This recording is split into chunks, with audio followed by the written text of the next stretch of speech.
All right. Happy Wednesday, everybody. We're at the middle of the week. We're almost at the end. Just have to get past a couple more days. We're going to do some fun summer-themed stuff tonight. Again, it's going to be a shortish stream, but that's usually how these Final Fantasy XIV streams go. We're going to check out the Moonfire Faire tonight. It happens every year. It usually gives some summertime items. Although this time, for some reason, it is giving us some, like, Common Rider stuff, apparently. So I don't know if that means the story might be different this time. The last couple of times, I think it's been based around, like, challenge climbing events in the summer. I'll explain more when we get into it, but it's been a recurring plot line for the past couple of Moonfire Fairs over the past several years, so maybe this will be a brand new story. I guess we'll find out.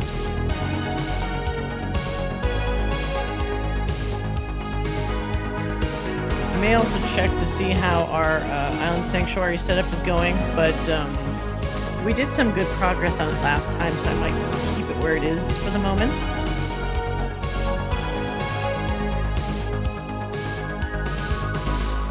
Yes, without further ado, let us get started. My name is Gaddis Ronfa, the Warrior of Light. And this is my world. My story. The lands I've traveled. The friends I've made. The enemies I've fought. The boundaries I've broken.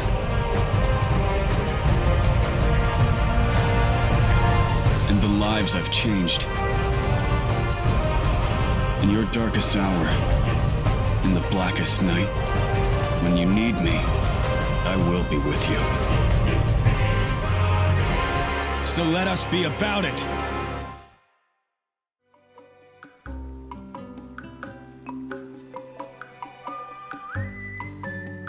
And as always, we'll start on the island. I feel like this is the most calming place to begin the stream. Hope everybody's been doing well. Alright. So I think in order to start the Moonfire Faire festivities, we're going to want to go to Limsa, I think?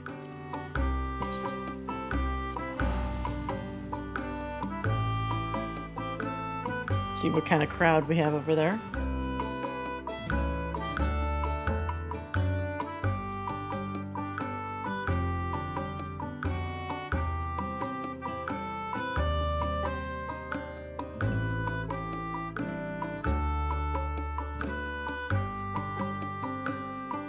Oh, guys, the loading gonna be... There might be a lot of people in Limsa.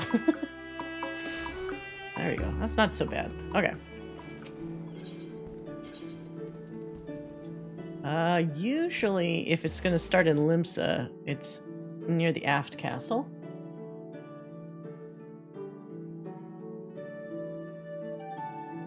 Oh, I also apparently have a piece of mail. Maybe we should find a mail Moogle. Let's see what that is. Oh, did I get something? Where's the nearest mail Moogle? There's one over here.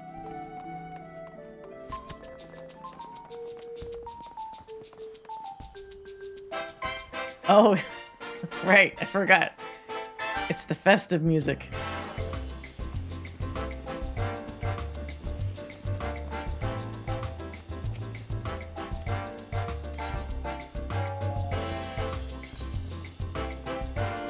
Oh, right, I forgot. Varric Mancer started playing 14, so they used my code, and then we both get gold chocobo feathers.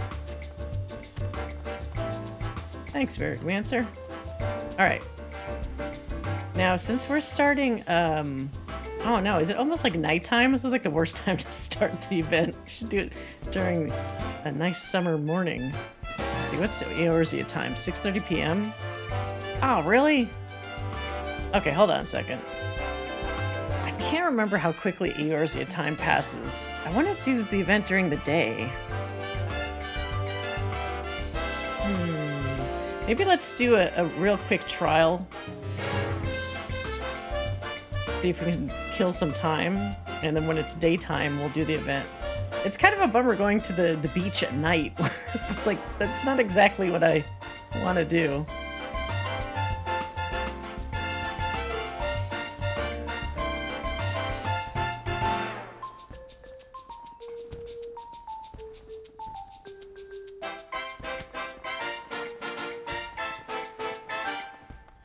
I like the fireworks, though. There's some awesome looking fireworks that will just continue throughout this entire event. And I think the event itself continues up to, I feel like, next week or something. So you get to see a lot of these cool fireworks just in town.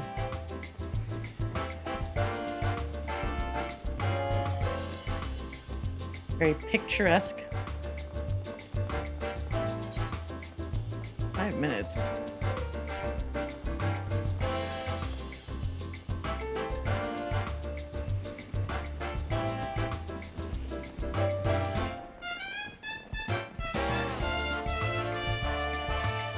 For anybody that played 1.0, I remember this music distinctly in the Ul'dah intro, because there's this like festival that comes to town, or this parade or whatever, and they played this theme in the intro.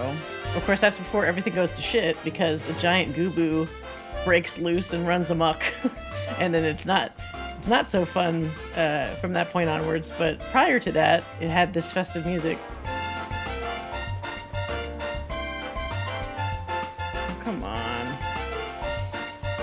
Usually trial roulettes are super fast.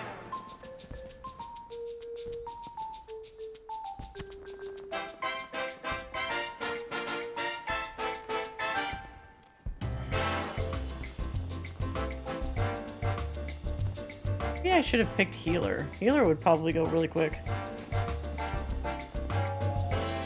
Let's see. Is it too late for me to pick that?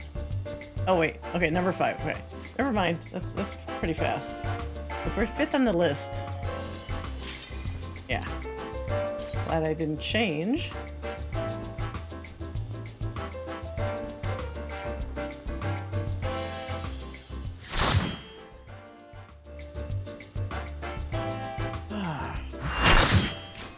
Okay. Oh, Sephiroth or Sephiroth. This is always a good one.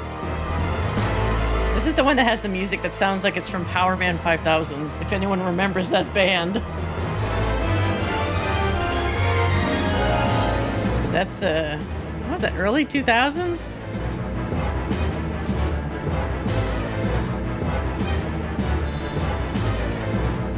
Oh, looks like somebody's doing this for the first time.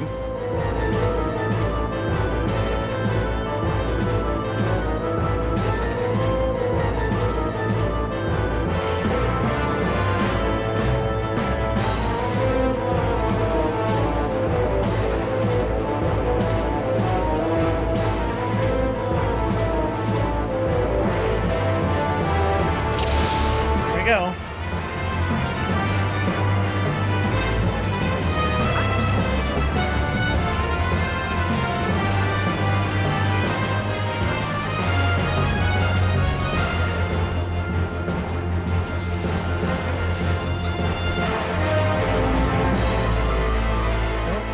Okay.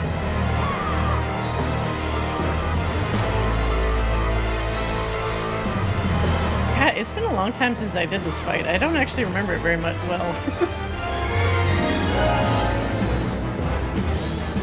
I remember the second half better.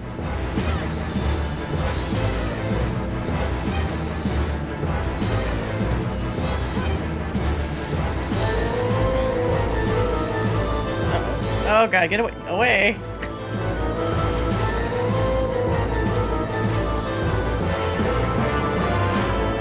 Oh no. They don't know. These guys don't know. Yeah.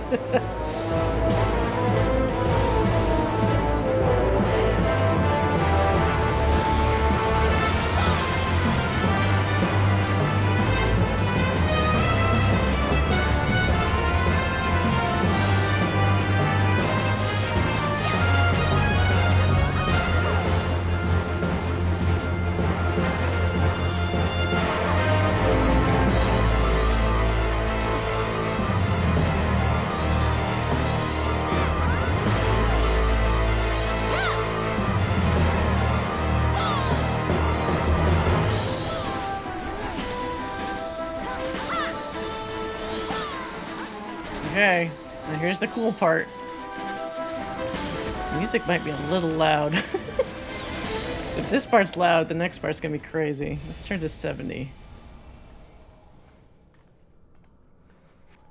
There we go.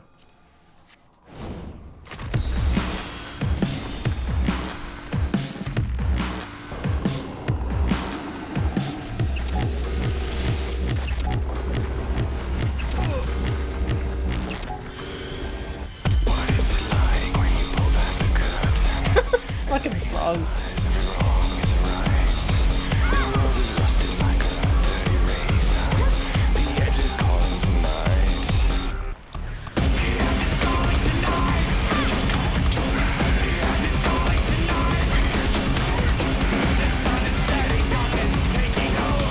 Raise.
Tank, get inside, fucking tank!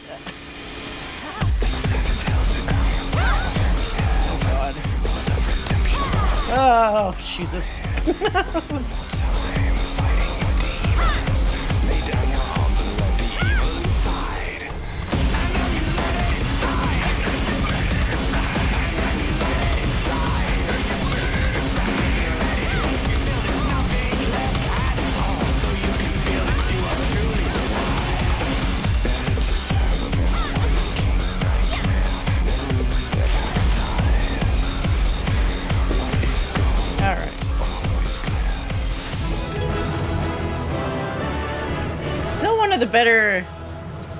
One of the more standout trial songs, I think.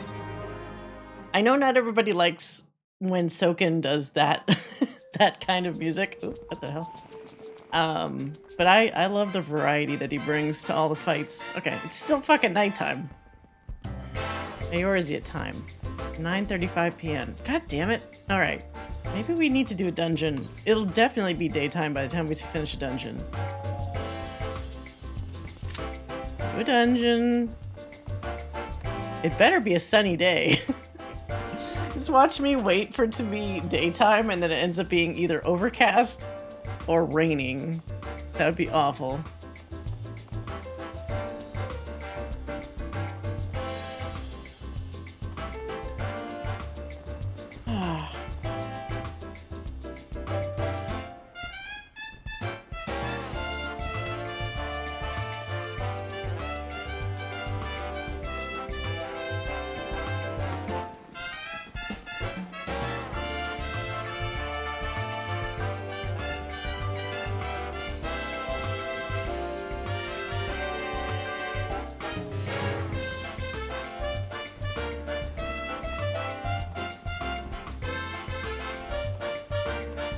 Come on.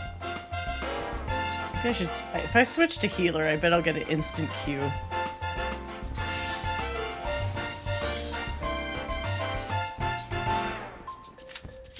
Yep. Fucking instantaneously.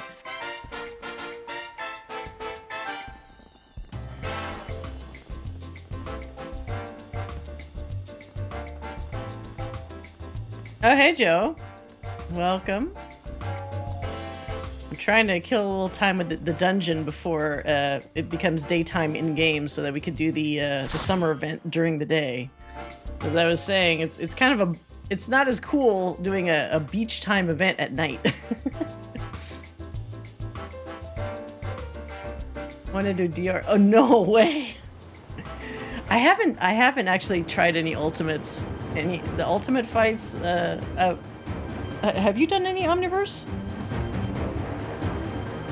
Like, was it Uwu or, well, T's supposed to be, T's still kind of hard, right?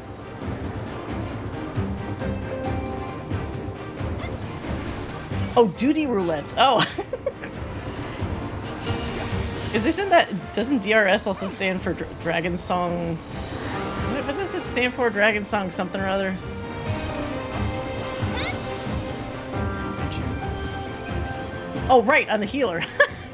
I was like doing DPS. God damn it. That's what I get for not paying attention. Yeah, DS. Oh, DSR, not DRS, right.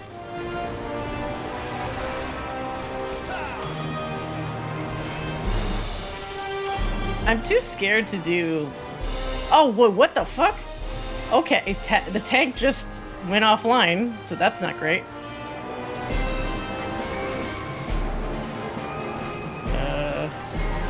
Be bad. T looks the coolest, I think. I've watched people do ultimates. I mean, obviously Dragon Song Roulette looks really cool. Not roulette, what am I saying? The Dragon Song Ultimate looks really cool. Because it goes through all those phases of like changing history and shit. But T is really cool for the whole Alexander element.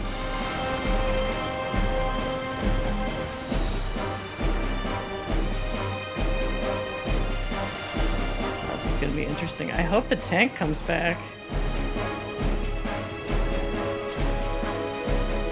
This could be a big bummer.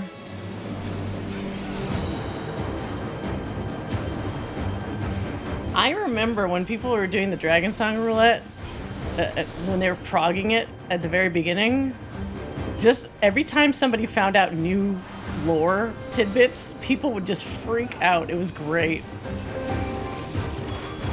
I mean, the Omega one feels like people had some similar cool revelations, but not to the same degree. Like, not whatsoever. Yeah, I know. My brain was thinking roulette, so... Dragon Song Roulette would be a little insane, probably. Wait, these guys are still gonna pull more? We don't have... Oh my god. This is what happens when I pick healer. You get one of these kind of groups where people think that they're invincible. This guy's gonna get pummeled. You aren't a tank. Yeah, you're one step away from death. You dumb idiot. I don't know what they were expecting. I think it... Oh, no. The one I have? No, it's actually the newest... it's the Manderville weapon.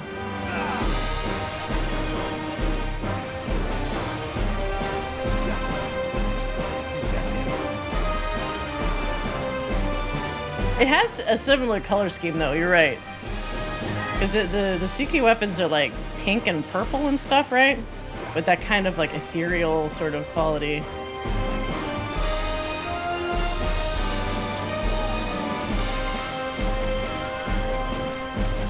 Okay, well, we can technically kill these things. It's just more of a pain in the butt. I don't think that the mini-boss probably doesn't hit that hard, although I think they do one of those tank busters, so they're probably gonna die. Why does this person get hit so fucking hard? The other person wasn't getting hit as hard. Well, don't split up. It's very inefficient.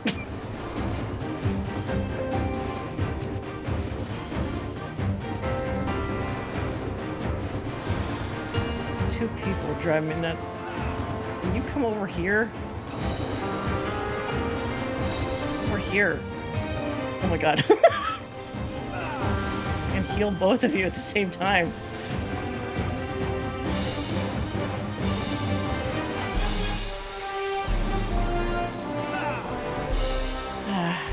I think that's probably the case. Plus, I don't know. I didn't look at their gear. If they aren't wearing like 650 eye level gear, they're probably gonna get smacked a little harder than normal. Let's see. They crafted gear, so it could be worse. And this person has 650. Yeah, so the Dragoon would last longer. The Dragoon's actually the better tank, or choice for tank. Alright, we need to kick this person.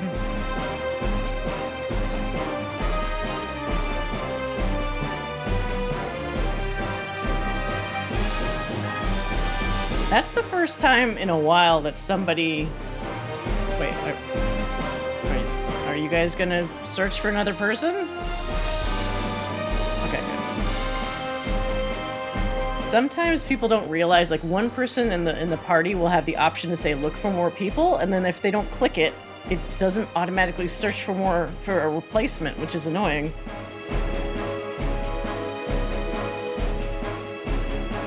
I probably should have just gone tank.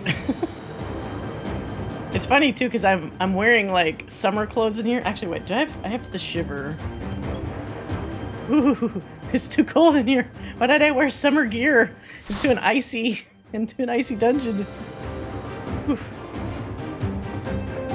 Don't fucking do that. Hey, caster person. This person just wants to get smacked.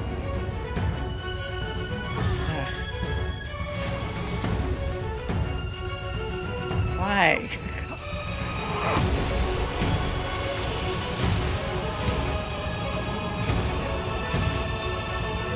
What the fuck is... Are they trolling? Oh, well, here's the tank. The tank joins and is like, what the hell's going on here?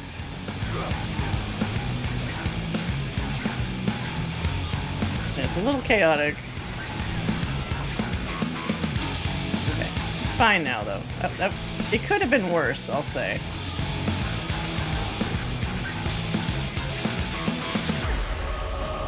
But yeah, as I was saying when we were starting up the stream, the previous Moonfire events have had kind of a continuing plotline, from what I remember. There's usually like a summertime challenge in Costa del Sol, and you get these challenger types that are like the same characters each season that return, and they're doing this like it's like one of those jumping puzzle challenges. Oh Jesus. So I don't know if they're going to continue that plot line with the whole jumping, the people that are trying to be like the best jumping puzzle person ever. You actually made it? Wow. The one that's in Costa del Sol, I haven't been able to get to the top. I've gotten like 80% of the way there, but it's that last like mini tower that always fucks me up. I mean, that is the hardest part. A lot of well, that's the other problem I had, where I was spending like over an hour trying it, and at a certain point I just started making a lot of dumb mistakes because you get more and more impatient, and you're like, well, if only I could do like a checkpoint where like I could start from the last spot I was at, then I could actually beat it. But they don't let you do that, of course, because that'd probably make it too easy.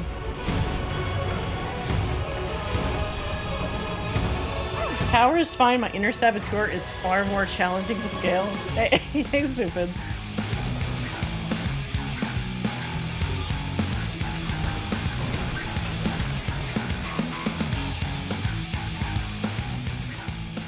Yeah, I couldn't quite get it. I also don't play... I'm curious if maybe it's easier if you play with a controller, because I do the keyboard controls, and the kind of keyboard I have, like I have like kind of like sticky keys or whatever, so like it's kind of hard to do precise jumps and stuff. It's not ideal. I got one of these like really thin Logitech keyboards, and so like the keys don't have like a lot of give to them. So sometimes for something that feels more tactile, like those jumping puzzles where I kind of want to get a feel for like, did I press down like enough? I don't really get that with this keyboard, so it sucks. I've been able to do the Kugane Tower jump puzzle, just not for some reason the summer one.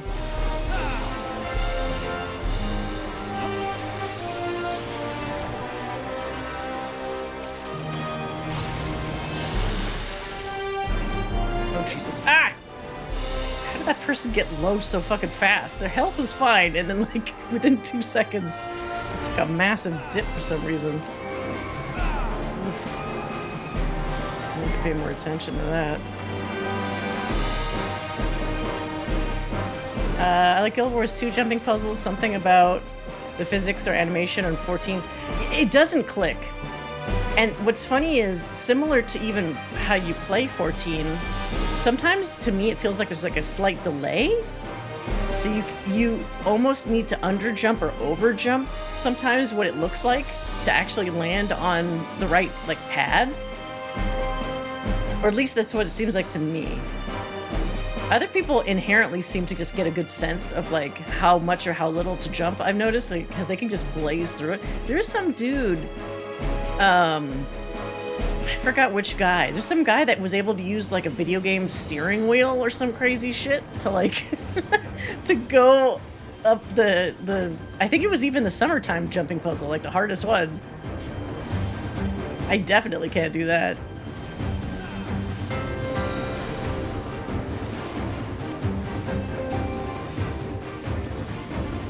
That's like another level. I would never be one of those people that found like some really kooky, weird way to do something. I'm very much in the realm of like, I just do this the normal way. I don't have a million hours to spend trying to find like some way to, I don't know, to do the jumping puzzle with only with my pinky finger or something. I don't know, like some weird challenge that people do.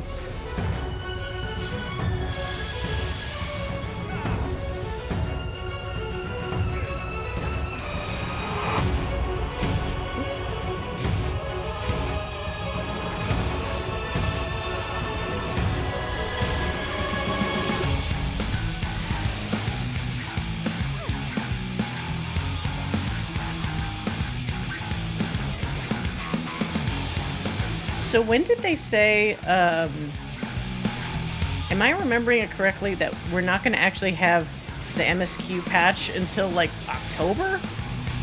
Like September is pretty much going to be dry. I was really hoping it would be a little sooner than that, but I guess the next story is probably like the end of the 6 point whatever storyline, right? So maybe they're just trying to drag it out, because after that, well, what do you have, really? It's gonna be, yeah, alright. Because I couldn't decide, like, the double-edged sword of being always caught up on stuff means that for stream, there's nothing really, like, new to play unless one of these events comes out. So it's one of those things where it's like either I can spend the Wednesday streams doing maybe redoing the content on my alt, or like if people like that, or just maybe even play a separate game until the new content comes out and then switch to 14 for when the content's out. I'm too scared to, so first of all, I'm a little too scared to do ultimates anyway, but on stream, I definitely don't think I... like, that's so much pressure. I know I would choke if I tried to do it on stream. Maybe someday. But not today. Or not anytime soon. Do I have any new old content I haven't done yet? Well, that's the thing. On my main character, I've done... I think everything, minus ultimates, obviously. I have an Urianger ult that I haven't done any post 6.0 content yet, or at least from 6.3 onwards, I think. I might have done like the first patch. Oh yeah, no, definitely I know Ooh is the easiest. And I think apparently with newer gear, it's gotten a little bit easier technically, right? So the Eureka storyline, okay, here, I got a question for you then, Sufin. Because I actually don't remember that storyline very well. I remember obviously all the zones, because I was trying to farm... Oh god. Hey Hellraiser. I was trying to farm Final Fantasy XI gear in Eureka, so I spent a lot of time in Eureka, but I don't remember much about the story. I remember that that one Lalafell, who's the cousin of the guy in Charlian, disappeared or something, and then we found them at the end, right?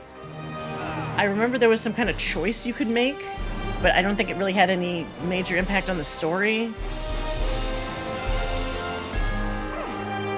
Because they're always too afraid to do like a big commitment to like, this one choice is very different from this other choice, and you're gonna have to stick with it for the remainder of your game. Like all of those paths always kind of go back to the same ending. I finished Eureka's story back when there was two... Oh, okay. So you might have done it around the time that I did it then.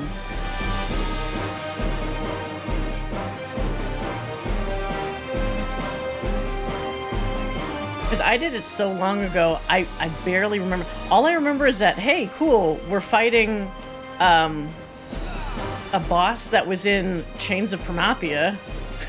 If you did the big alliance fight that's at the end of Eureka. And I did do it because I wanted that Ozma mount because it looks so freaking cool. So now I occasionally like to show that off to people, but more people have it nowadays, so it's not as exclusive as it used to be. Yeah, Baldessian Arsenal or whatever. Yeah, that's the one.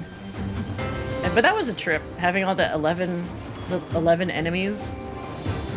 Because Chains of Promathia is maybe one of the ones I remember the most. That's probably maybe the best expansion, in my opinion, from Final Fantasy XI. That's the one people always mention. And they use so many enemies from Chains of Promathia. Like, in Ultima Thule, a lot of the enemies are straight up from Chains of Promathia.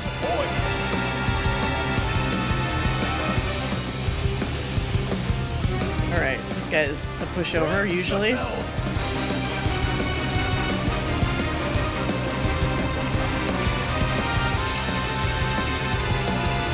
I bring my all to bear. I love all the different, like, Final Fantasy IV remixes that they did for these patches. They're pretty good.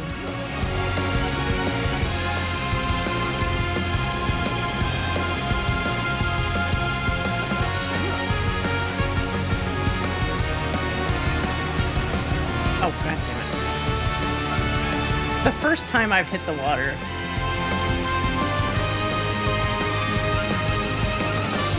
Deep of blackest terror!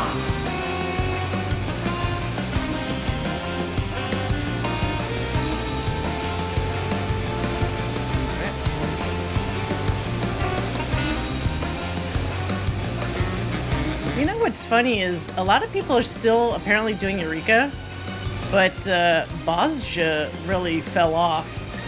And I'm not sure why that is, because it's kind of the same concept, right? Well, maybe not, actually, now that I think about it.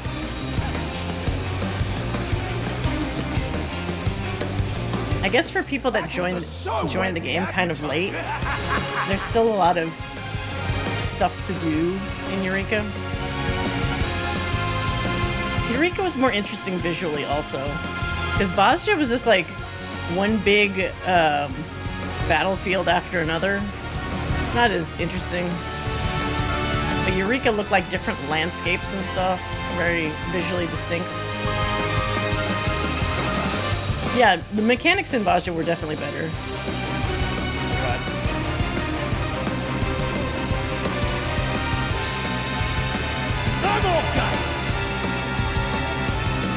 Like, the challenge thing was kind of cool.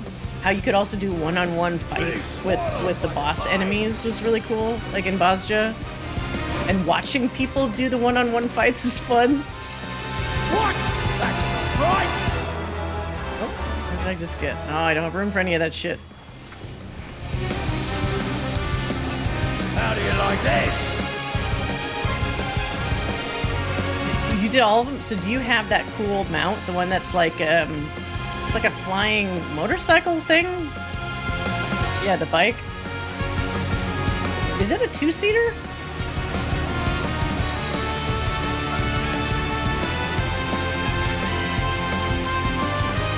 I remember some people were real serious about doing the duels.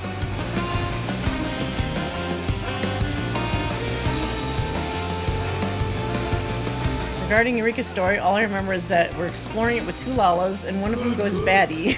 Basically, lots of finding yeah. That's all I remember. Is that Kryle's the one that brought us there. And then once we were there, there was that one Lalafell that I initially thought was a girl because he had like super long hair.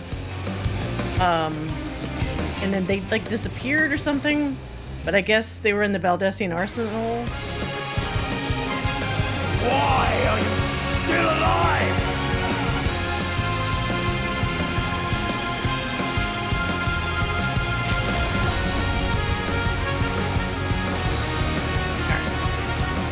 I didn't do duels because it's so empty when I played and I didn't want to die.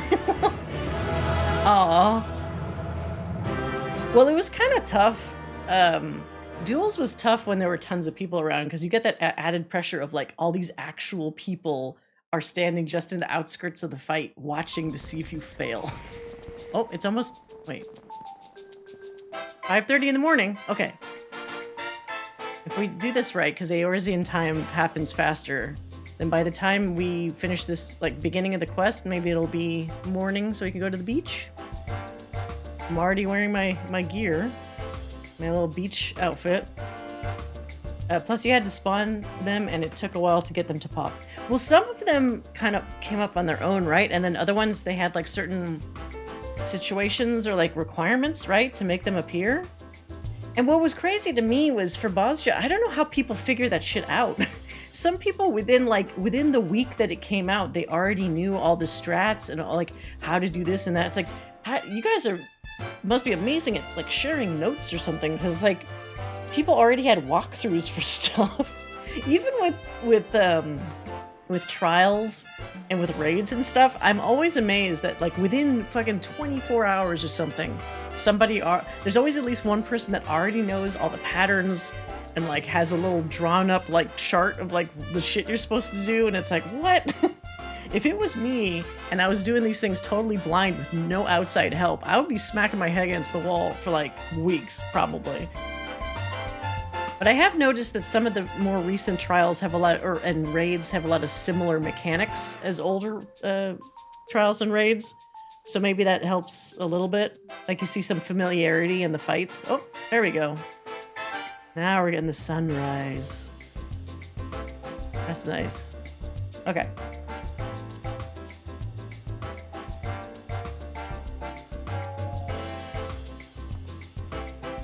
All right, then, Mr. Moyaru. Allergic to sunshine. Oh my god, what is happening here? Moyaru is calling upon all adventurers to join the hottest event of the year.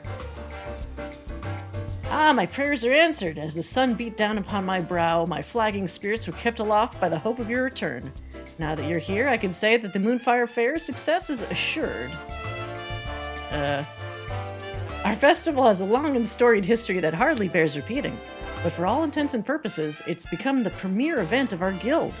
We hope to stoke the fires of adventurous hearts, young and old, and all ages in between. This season's main event has become a favorite amongst adventurers and revelers all alike, the Eorzean Nimble Warrior Course. Okay, so it is more jumping puzzles. Keeping vigil over the proceedings is the Sunshine Savior, a guardian of the sandy beaches.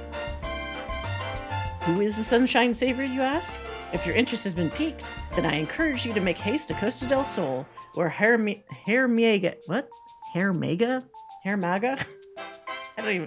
Hermaga stands at the ready to apprise eager volunteers of the details. Alrighty. Oh wait, no, not that. Teleport.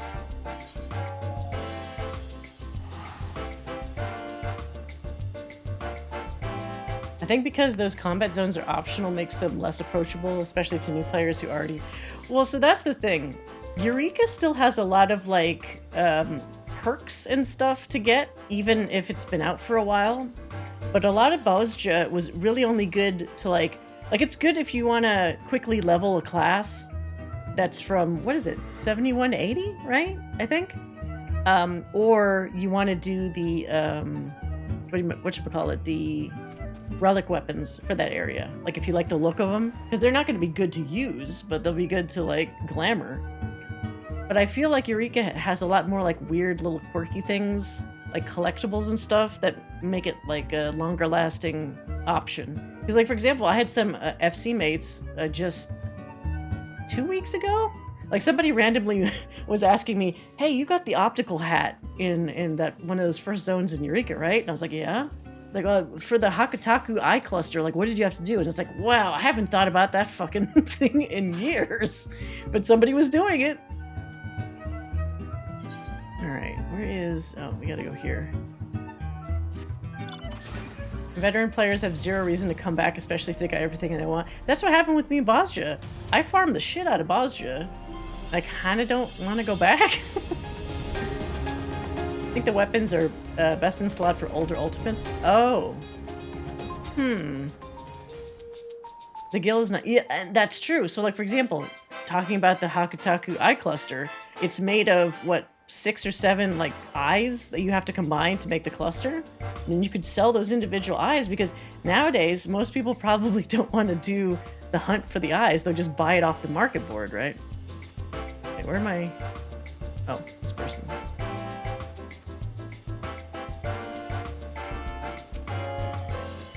Well, if it isn't Gaddis, as sure as a guest of the Moonfire Faire is this stifling heat. Did Mayaru Moriyaru's mention of the Sunshine Savior stir that heroic spirit of yours? Sure? I should hope so, because between you and me, we're in a bit of a bind. If you wouldn't mind lending an ear to our troubles, I'd appreciate the opinion of a fellow adventurer. Okay. Much obliged. You see, the Faire's been no stranger to difficulties, make no mistake. People swimming where they shouldn't be, monsters treating the beaches like a bloody banquet, and all manner of other perils have put a damper on what's meant to be a time for celebration. To combat this, I came up with the idea of the Sunshine Savior, a brave soul whose duty would be to nip such problems in the bud before they become everyone's headache. Not only would they keep our patrons safe, but their deeds would raise the esteem of the guild as well. Not only that, but it would be the perfect opportunity to give our fresh blood a chance to shine. So I went looking for a stout arm from within our ranks, and after a process of stringent vetting, settled on an eager youth by the name of Lionel. Lionel. Do I know this person already? The lad seemed a perfect fit, but his spirits have taken a sharp dive since he arrived in Costa del Sol. Whatever the cause of his troubles, it's plain he needs a guiding hand or two to see him through them. So, if you got the time and the inclination, I'd like you to help set him on the right path. Once he's found his footing, I won't ask you to dote on him any longer. How about it? You can count on me. You're a lifesaver, friend. Now then, follow me and I'll make introductions. Lionel should be somewhere near the Aetheryte. Let's go find him, eh? There's a giant shark over there. Can you actually, like... It's not like a real shark that, like, would attack you, is it? Come here, Sharky.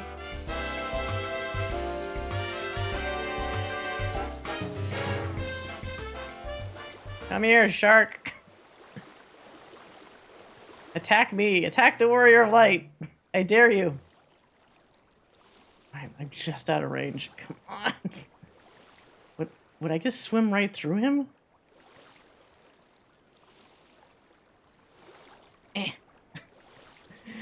Almost touch a fin. Is it purposely? Wait, hold on a second. What am I doing? Oh. Wait, it has, like... It has collision. It's putting up an AT field. Okay. Oh, so this is the jumping puzzle for anybody new. Wait, what the hell? They have explosions up there? Is this different? What the fuck? I just saw a bunch of bombs just land at once. Oh no, I can't fly here. Wait. This wasn't there before. Last year for this puzzle, they didn't have, like, hanging people, I think? It's funny. There's this hanging NPCs. Hang on for dear life. We'll die. I really hope they have some plans to shake up some game design patterns in the next decade. Would really like the zone to feel more alive. They're going to have to do something different. I know there's a comfort zone for the 14 devs to put out a lot of the same stuff. Like, it's new stuff technically, but essentially the same kinds of stuff. But especially with the new expansion and everything, I hope they're good to do just brand new stuff, not just more like, here's another set of the same kinds of raids, and because that does get kind of old after a while. It's funny because Pagos and Hydratos feel more populated in Boppin than the overworld. So there's always been some of them, the Eureka zones, that seem more popular than others, right? Is it Pyros or whatever that doesn't have a lot of people? One of them is always more empty than the other ones. And then Hydatos is that last one that has the Baldessian arsenal, right? So that one's always decently populated. That has that armor that I'm the only person that thinks the armor from that area is really ugly. I always see people wearing it. I don't find it attractive looking. Because the glow on it, if you could change the color of the glow, I would probably like it a lot more. But it has that like kind of sickly yellow glow, which means you can't do like any color dye on the armor, because then it won't go with yellow, right? So you're kind of limited. Pyros is deadish usually. The Guildmaker zones are always busy and peak. Ah. Alien, yeah, I don't like the glow. Oh, cutscene. Apologies, but the lad seems to be missing. I explicitly told him to wait here. Get your bloody hands off my goods! Uh-oh, angry pirate?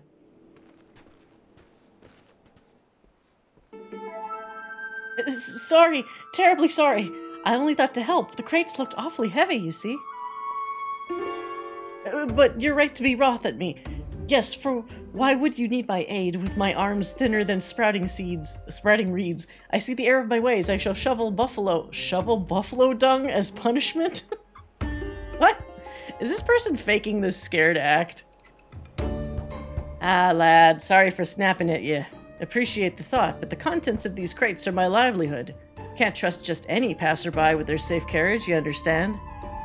And truth be told, you came at me like a chocobo taking its first steps. You need to strut with a bit of confidence if you don't want people looking at you crosswise, see? You have a good heart, lad. Anyone can see that. Work on your manner, and I reckon your next attempt at charity will go just fine. So we're gonna help this guy out? Huh. I can hazard a guess at what happened here, but I'd like to hear your side of the story nonetheless. Mind filling me in, Lionel? Oh, this is Lionel? So we're gonna take somebody from shivering little chicken to what's the strong equivalent of a bird? A phoenix? A fiery phoenix? Oh, Master Hermaga, and who is this? It can't be. Is this man my replacement? Heavens forfend, I've been dismissed before my duties even begun. There's no need for all that. Gaddis here is a member of the guild, and he's here to help. But first, we need to know what's going on. You see, I was awaiting orders like you asked, but then I spied that man struggling to carry his goods. I thought I could offer a helping hand, but well, you saw how the rest went. I see. I can't fault you for trying to do good, lad, but what he said was right. Your manner is bloody strange, and has been ever since you set foot on these sands. I don't recall you being so timid when we first met. If something's weighing on you, you needn't shy away from sharing the burden. Share the load. You're too kind. The truth is, I just can't bear to have my face seen by others. All those eyes on me, it's dreadful. Under a helmet, I have the confidence of a captain, but this heat has left me with no choice but to bare my naked face to all and sundry. Oh, I get it. All right.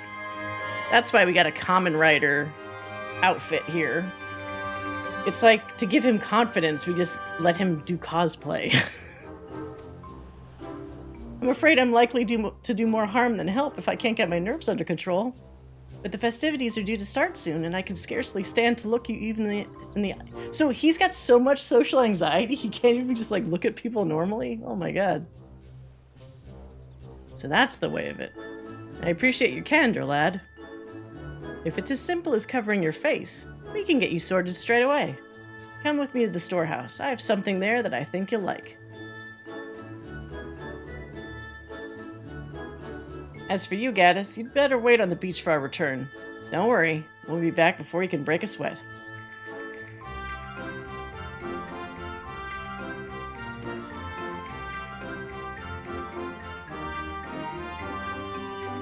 Did he have some kind of trauma in his childhood that caused him to just freak out whenever he just looks at somebody? Nothing like a skin-tight suit and a bike helmet. You'd think that would be more embarrassing, but I guess as he says, if he doesn't have to have someone look at him right in the eyes, it's not that bad.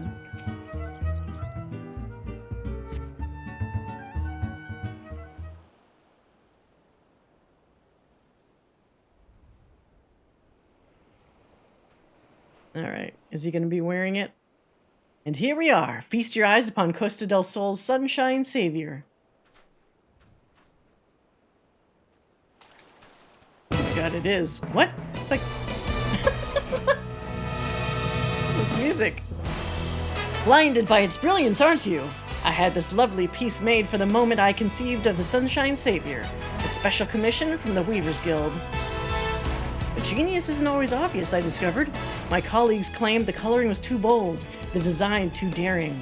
I believe the word gaudy was tossed about, and so with a heavy heart I set it aside. Until today, that is. By the gods, I feel a whole foam taller. The fabric's so light, it's as if I'm wearing naught but my name day suit. I'm ready to take on the world, and then some. Okay. Masks are usually for hiding one's true nature, but this is the Lionel I remember. If you ask me, he looks like the spitting image of a hero. But what do you think, Addis? I mean, you look like a Power Ranger. It certainly suits him. Not sure if this is an improvement. Are you bringing back the Go-Go Posing Rangers? Yeah, are you bringing back the Go-Go Posing Rangers?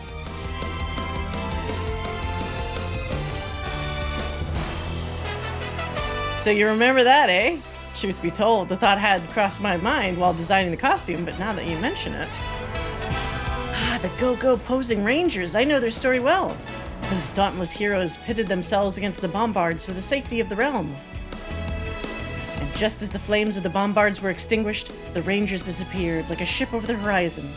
Hearing how they risked life and limb with no expectation of reward or fame is what inspired me to join the guild.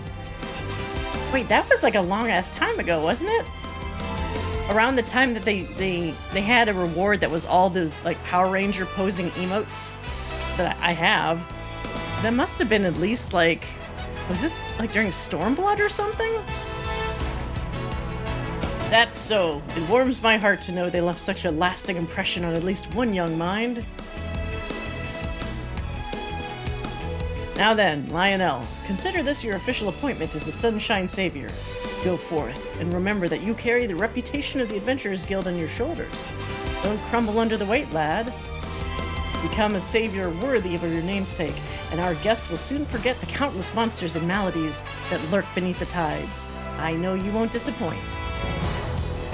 Thank you, Master Hair Maga? Hair Maga? Alright then. As the Sunshine Savior, I must bear all the responsibilities that the title implies. I can do this. I can become an adventurer that others speak of in awe. By the way, I'd like to apologize for my embarrassing conduct before. I admit a part of me is scared almost all the time, but I can't let that dictate my life and my duty. Whatever happens, I swear to do all in my power to make this Moonfire Faire the safest yet. That being said, I realize I still have much to learn and would very much appreciate the help of a seasoned adventurer such as yourself. Will you help me? Thank you, Gaddis. I look forward to growing under your wing. What bird? Is that like a Titania barding? That looks kind of cool, that bird, because they also are purple.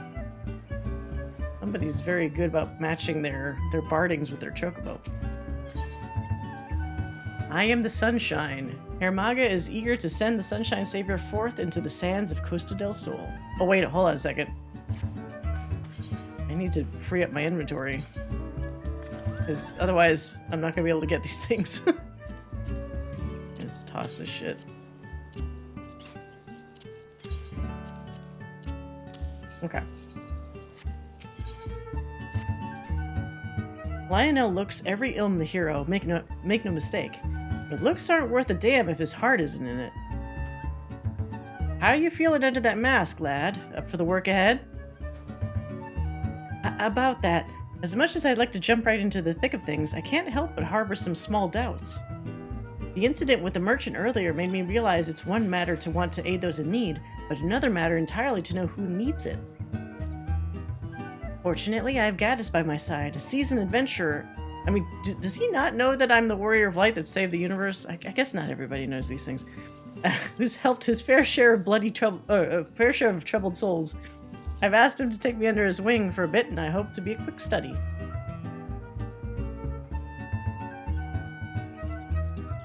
Yeah, a really quick study, because there are probably only like 2 quests in this in this event. That's a capital idea, lad. Every adventurer has a few stories of being rewarded with scorn instead of coin. Strange as it sounds, a helping hand must be deft besides. Well then, let's revise your tasks, eh? Give you a chance to sharpen that nose of yours to the scent of unrest. Why don't you stand watch over the revelers gathered at the northeastern shores? If you spot trouble brewing, put a lid on it before it spills over. Gaddis will attend you in a supervisory capacity. Before leaping into action, ask him for advice on how to conduct yourself. He'll guide you well, I've no doubt. Am I actually going to control this guy? Now then, off with you. The battlefield on the beach awaits. Make me proud, you two. Make me proud. A guild member by the name of... Oh, wait! I do remember this name because it's hard to say. Beautiful is standing by for someone to relieve him of his duty. Wasn't this the dude from last season's Moonfire Faire? Speak with him first, then show the realm the measure of a Sunshine Savior. I remember because I wasn't sure if you were supposed to say, if it was like French or something, or you're supposed to say beautiful, or if it's just beautifoin.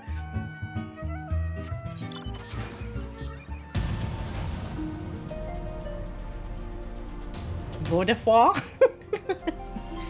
Is Lionel getting... I don't know if he's getting paid for this. That's a very good question. He seems to want to do it out of the goodness of his heart. You remember that too? It might have been from last year. I guess I've been streaming for... It is the same guy! I remember because he was wearing all gold then too. And of course he's got a French name being an Elizan. Okay. So my memory hasn't totally failed me. Why? If it isn't the Sunshine Savior, protector of the summer sands, please, please, I release the beaches of Costa del Sol to your stewardship. Uh-oh. The following event cannot be skipped. You may wish to cancel any pending duty finder registrations. Huh.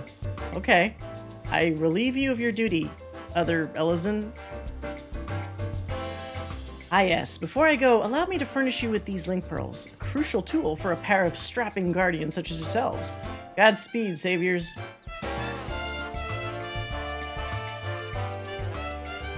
Alright.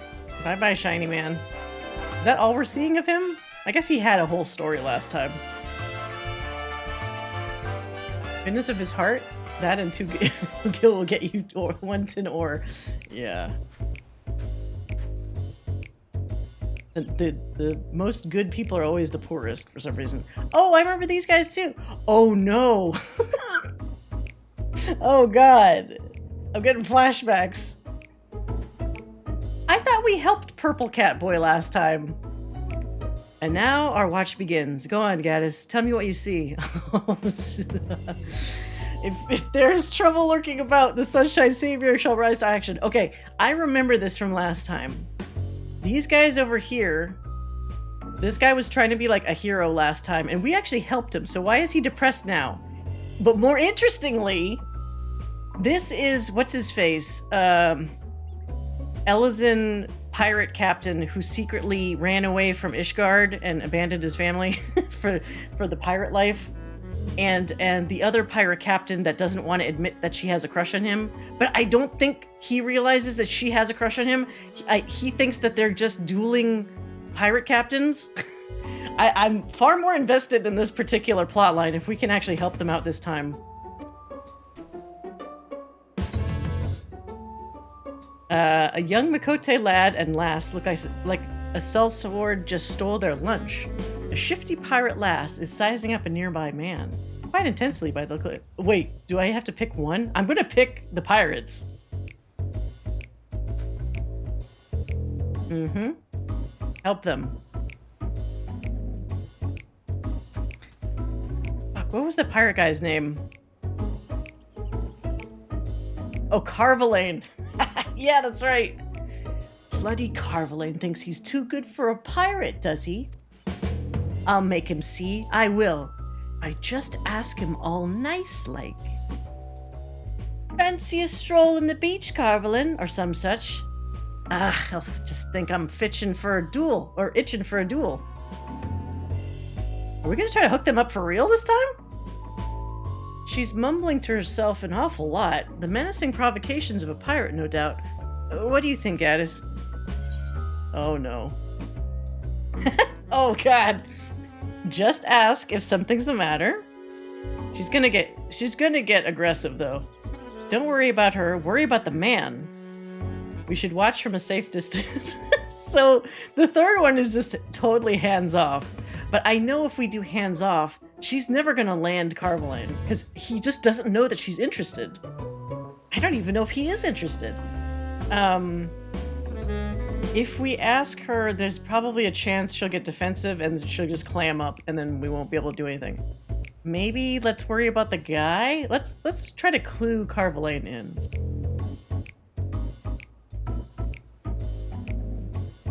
Ah, you're right. Anyone staring daggers like that can only have ill intent. No, wait! I'll warn the man at once. No, I don't want to warn him. I just wanted to tell him that she likes him. This is gonna go badly.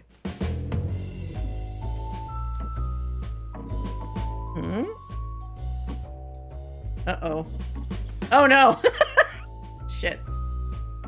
No, don't run away! Don't! God damn it.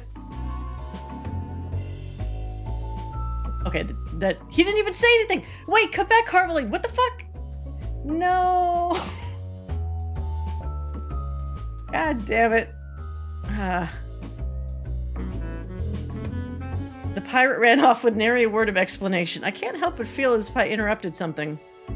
Oh well, there's no telling what could have happened, so far as I'm concerned. The Sunshine Savior can mark down a victory in his ledger. Fuck, I should have just watched them then, huh? God damn it. Is it? Can't skip the scene. I can't abandon the quest. Alright, well, let's help the purple cat people.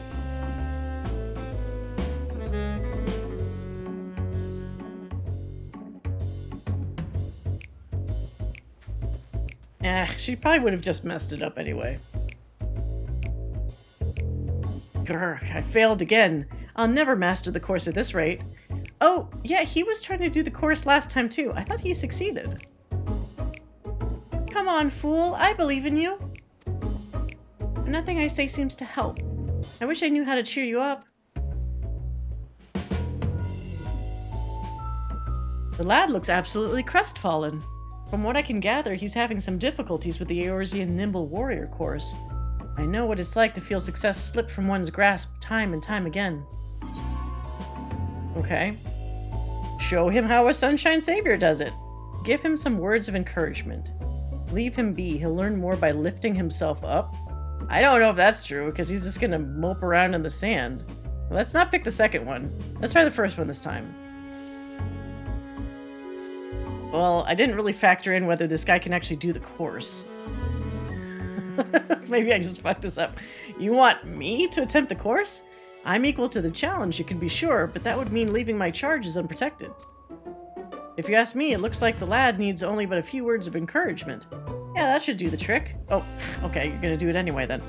Gaddis, wait there. I'll be back in a flash.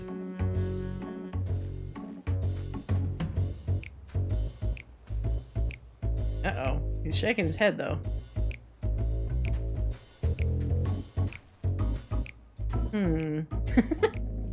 It's like, you are punching the air. Okay.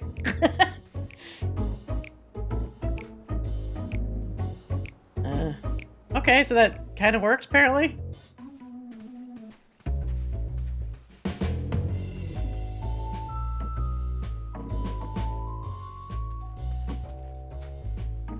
The pair were thankful enough, and the lad seemed once again eager to tackle the course.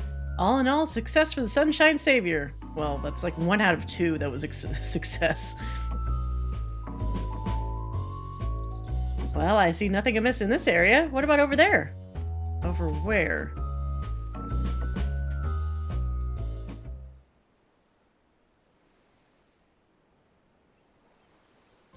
Who else needs help?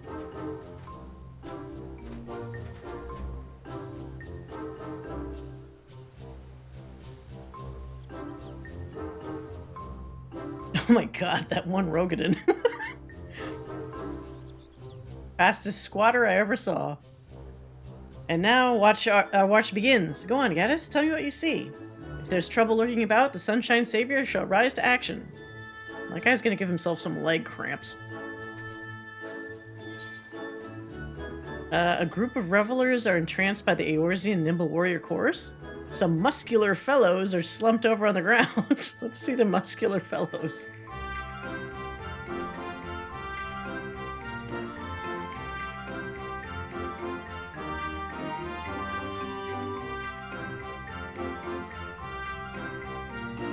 Oh my god. Huff, huff. Are you alright, sirs? My muscles burn for more, but gods, I can barely see straight. Oh no, that's not good. Should I call upon one of the chaperones? I suppose this heat and intense exercise mix as well as oil does with water. Should I offer assistance? Tell them to find a spot of shade to rest in. Tell them to drink plenty of fluids. Look at all those muscles, they'll be fine. You know what? They're huge. They probably will be fine.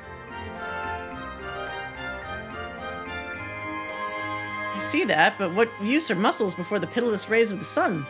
At the very least, I should recommend a short constitutional. Well, if you're not going to take my advice, why am I here?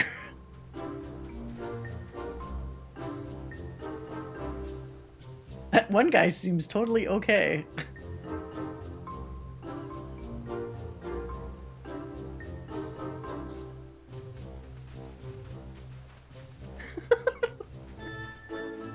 Come on.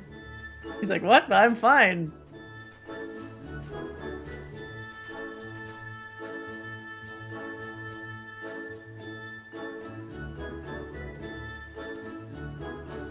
I had a word with the men, and they insisted there was nothing to worry about. Still, my duty is to dig out the roots of trouble before they break soil. So in that respect, I consider this a success. Okay, that group of revelers over there.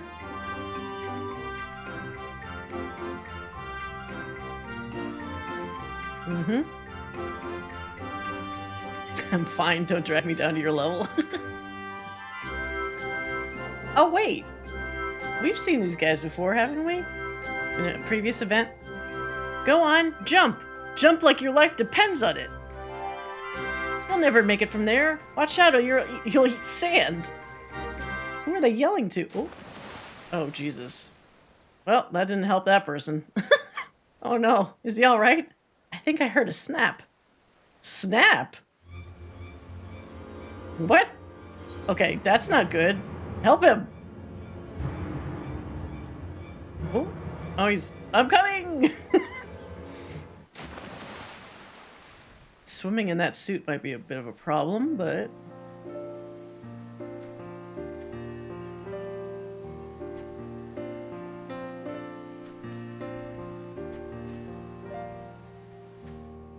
This course is a death machine. Oh, apologies for not waiting for your guidance, Gaddis. I dived into the ocean without a thought for what could come next. Before I knew it, there was water under my mask. I was sure I'd meet my end then and there, but somehow I found my bearings and brought that man ashore. I suppose fortune favors the reckless, eh? Oh. Well, you got everybody covered. No one's left on the beach. Speaking of which, I see no further signs of distress along the beach. I believe our relief should be along soon. And truth be told, I'm glad for it. I can't bear this stifling heat for much longer. Is he back to scaredy cat guy? Oh, still. Better be baking under the hot sun than drowning under the ocean waves. Every breath I took invited more water into my lungs. If one of the 7 hells lies on the ocean floor, doubtless its doors were cast open for my arrival. But I'm grateful to be alive and well, and with a few feats of daring do under my belt besides. That's in no small part thanks to you, Gaddis. Your sound guidance led me to take action where I might have been paralyzed by doubt. I have Herr Maga's costume to thank too. It may very well have some special power to turn the timid into the lion-hearted. I think that was probably just you. Oh, it's bout de foin. Impressive work, you two. I say you've earned some rest, eh? Allow me to watch over our patrons. I can only hope my stretch is half as eventful as yours was. Much appreciated, Master bout de foin. I suspect Master Hamega will want to hear of our success here. Let's go and make our report.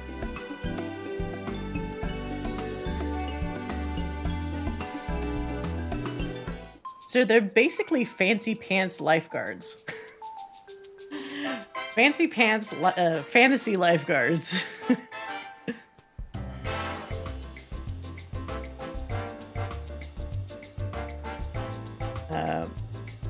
Your guidance showed me exactly what not to do. Yeah, I guess, once again, as I was saying earlier, there's always the illusion of choice in a lot of the Final Fantasy XIV dialogue options. I think it probably would have played out the same way no matter what the hell I picked. It's just that you think, like, ooh, maybe I'll actually get those 2 pirates to hook up finally? Nope. Never. The fanciest of pants. Well, his were golden, and his are made of many materials.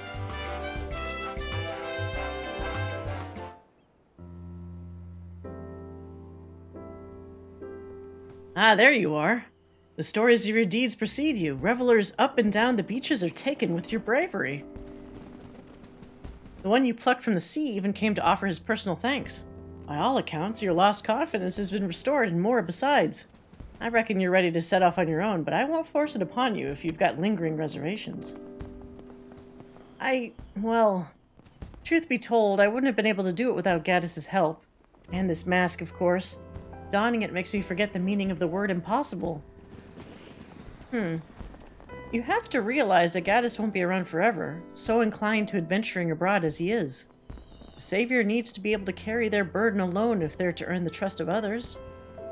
You know, you never did tell us why you're so frightened of showing your face. Something tells me you didn't crawl out of your mother's womb with your hands covering your eyes, am I right? Aye. It happened when I was just getting my feet wet as an adventurer, during a job that should have been unremarkable. We were tasked with guarding a merchant caravan, which naturally drew the attention of a terrible slavering beast. Instead of sticking it with a spear like I was supposed to, I was knocked senseless within moments. When I regained my senses, I saw that my partner had been dealt a grievous wound and the caravan was in shambles. The job was an utter failure. For a blessing, none lost their lives, but I lost all standing in the eyes of my allies and employers. They blamed me for their injuries and the damage to their goods, and rightfully so. The memory of their scornful gazes is etched in my mind, and I see them every time I look in another's eyes. That's not fair. Somebody stronger than you or that gets a drop on you knocks you out, and everyone's like, "You, it's all because of you." There was another guy there. He failed too. I think they're just being assholes. Thanks for the glowing praise, boss. Now about my check. Here's a whole 50 gil. Crawling with your hands over your face is quite difficult. Yeah, what baby does that? So, you coped with your fear by hiding behind a helm. Starting to make sense. You know, Lionel, that suit's more than a masterwork of comfort. There's a meaning behind its design, if you can believe it.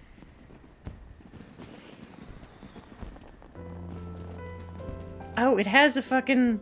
It's got the little, meteor survivor symbol. Interesting. See, it's meant to evoke the image of the phoenix.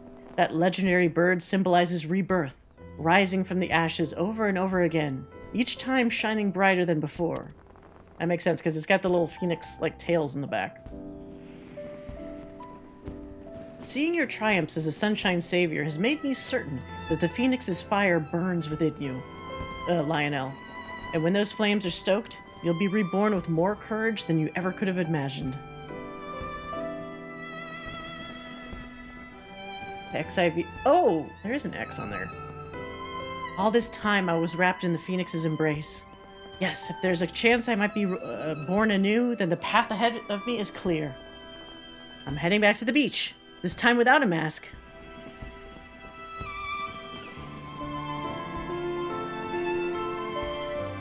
Something on your mind? Did I lay it on too thick? When you get to my age, you can't help but light fires under those that need it. And that lad needed it something fierce, so I lit a raging bonfire under his arse. I just had to work with the embers that were already there. That burning desire of his to help the downtrodden. Yeah, everybody likes to cosplay sometimes. Uh-oh! Ye gads! Somebody help! Is it him? No, he couldn't. He learned to be a better hero by now, right? It can't be him.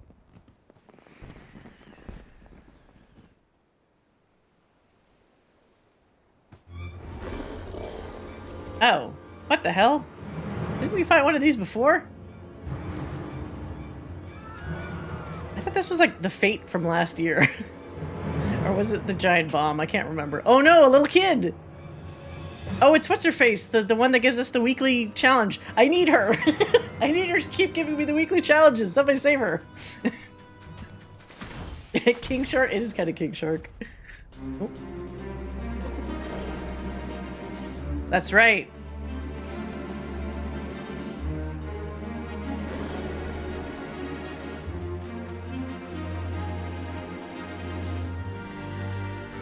Good job. I mean, you guys could all help. You know, if it was 20 people against one King Shark, then it'd probably be easy.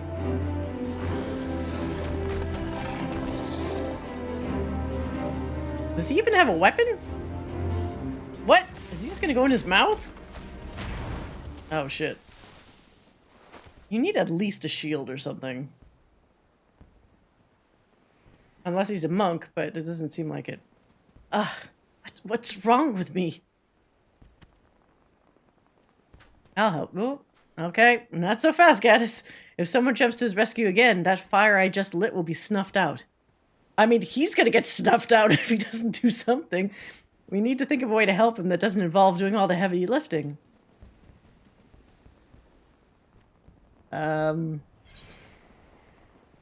Oh, we're gonna, like, boost his spirits? The Sunshine Savior never backs down. Rise from the ashes of defeat and be reborn.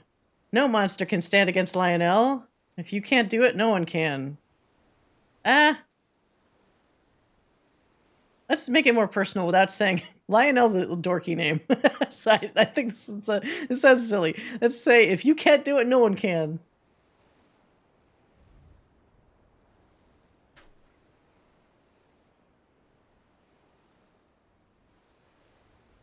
You can do it. He's right. You're our Sunshine Savior, so save us. Give that beast what for. Give him a weapon. like a sword or something.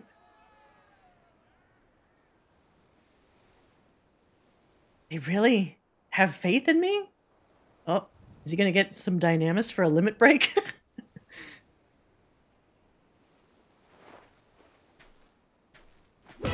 Oh.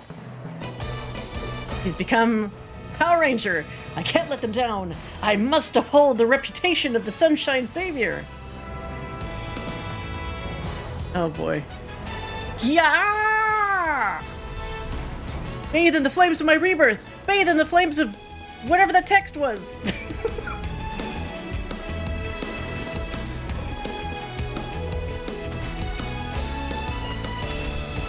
What? Very Power Rangers to have it just explode randomly.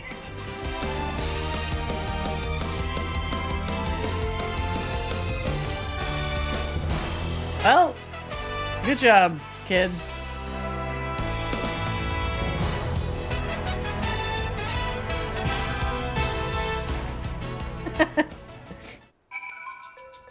This is such anime logic, giant shark monster. Not an all hands on deck problem. Just believe in this one. It is! It's extremely anime. Even the Warrior of Light is powerless without something in their primer. Yeah, so like, if I didn't have any... What's my item level if I take this out?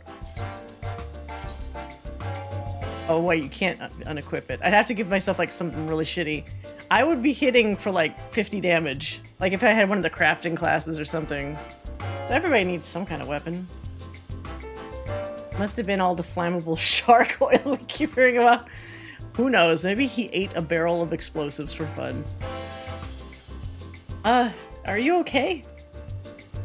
That was so frightening but so exciting at the same time. I'm gonna write about you in my diary. Uh-oh. Got a crush from a little girl. Thank you, thank you, thank you. Chloe's safe and it's all because of you. But I was only... never mind that. You're most welcome, of course.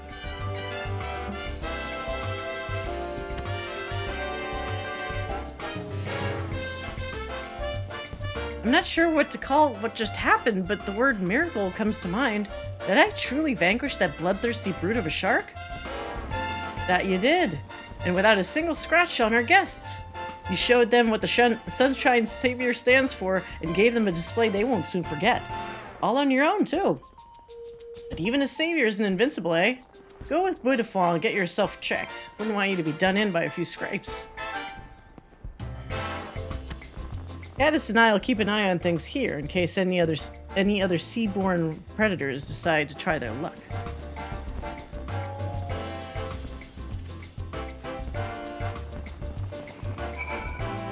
Huh. That sounds like a great story, Chloe. Worth at least 3 stickers. Just shut that down in my journal. Yeah, I have.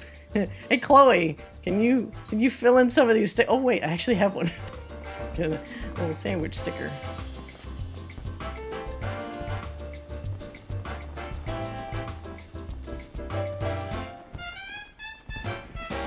Well, all's well that ends well.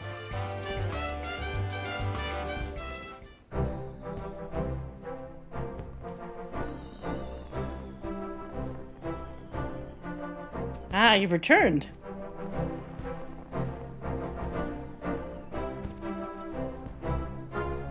Thanks to you two, talk of the Adventurers Guild is on the lips of all in Costa del Sol.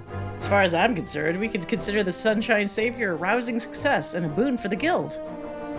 Lionel here deserves a standing ovation for the bravery he displayed. Taking down a fiend like that and keeping the younglings safe is a feat very few can boast of. As my vision dimmed, I heard Gaddis call out to... Wait, your vision was dimming? I heard Gaddis call out to me. It was his words that delivered me from the brink and allowed me to go further still. You might call me the Sunshine Savior, but you're the true hero of the day. I mean, yeah, I am. You've given me the courage to go on alone, and for that there is no way I can repay you. Indeed, our Savior had a savior of his own, a fact we're all grateful for.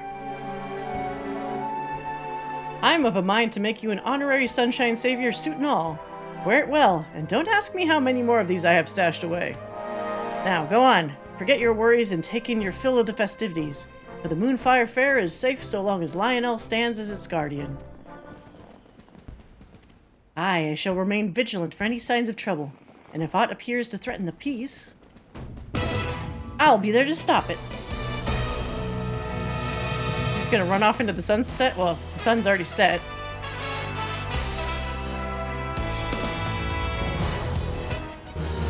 Oh my god. Now I get the outfit. Hot bird summer? What?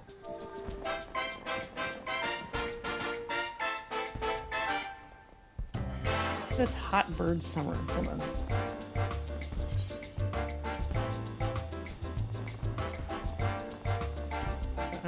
Oh, right, because it's Phoenix. Never mind.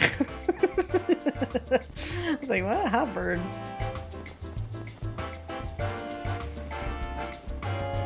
All's clear on the festive shores. Okay, so he's fine.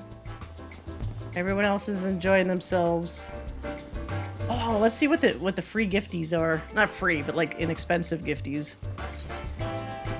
Where's the... Oh, I'm the hero of the day? That'll be different for me. He stopped one shark person. He's still got a couple more things to kill. These are just sparklers. Are there no items this time around? Or do I have to go back to Limsa to see what the actual items are? They're just sparklers. Alright, hold on a sec. Let's try on an outfit.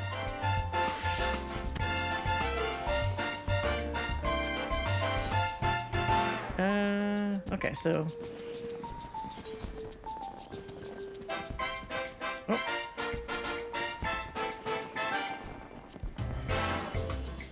I got my little L's and ears sticking out, though.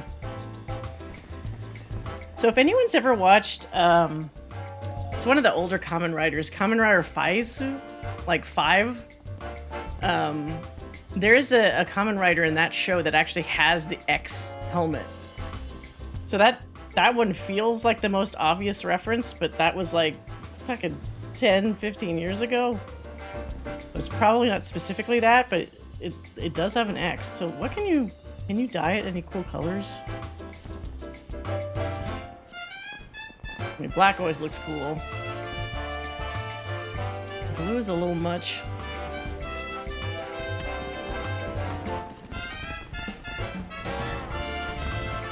Metallic red looks kind of interesting, but I mean, all the lights are blue, so it almost feels like you kind of got to pick some kind of bluish thing to go with it. Creative impulse.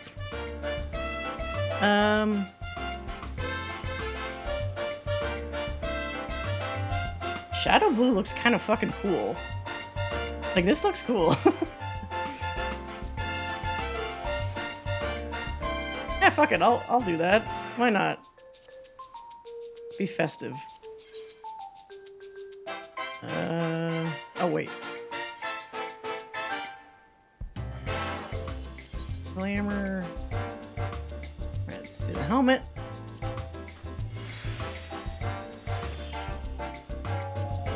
This thing is just fueling my love of blue. It's like, well, of course the suit looks the best in a type of blue tint. Oops.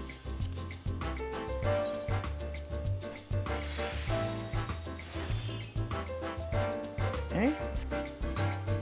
Tint that. I wish these were separate pieces. I'm not nuts about it being just one piece, because like, what if I wanted the gloves on something else, but can't choose.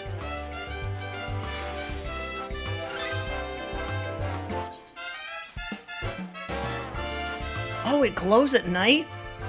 That's kind of neat.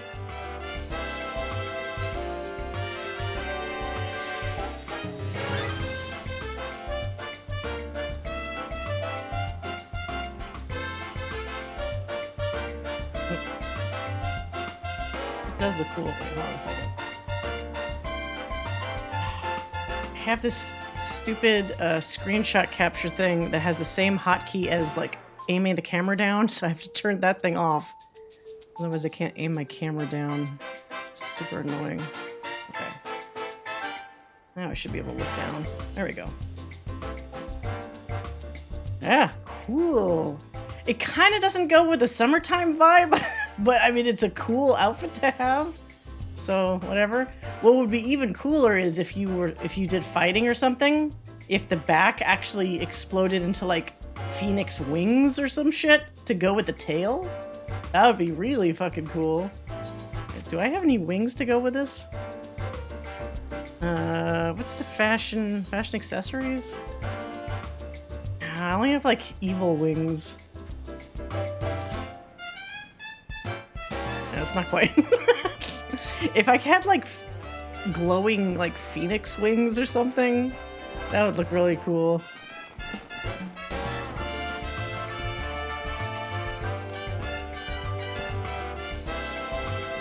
Like, well, not those. Damn it. I need to add those. Not a pixie. Okay. Wait, spectacles. Can I wear glasses on top of this? No. Oh, wait. You can kind of see. That's so stupid. There's some glasses sticking out in the helmet. Yeah, these are not compatible. How do I undo that? Put it away. Okay.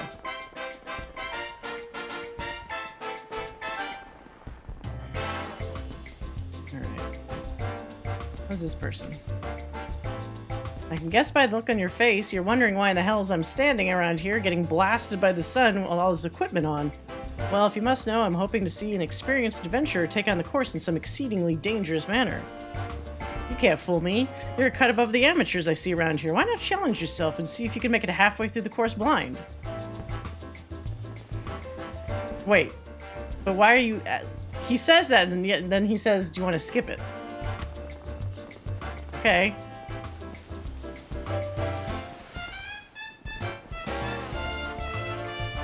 This side sounds easier, or looks easier.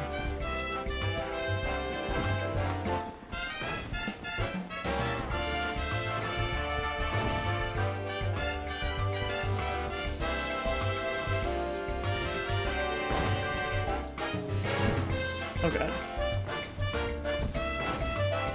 Wait for these to explode. Explode already.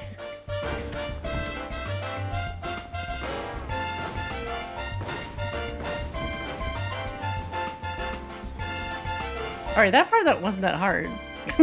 I mean, if I had gone that way, that would be more annoying. There's still people dangling for their lives. What? You almost have it, my lord. Wait, is that Onawa? Is fucking a Manoline up there? Hold on. I can't tilt my camera up enough. I guess I have to... Let me go up there and see what he's looking at. Oh, Jesus.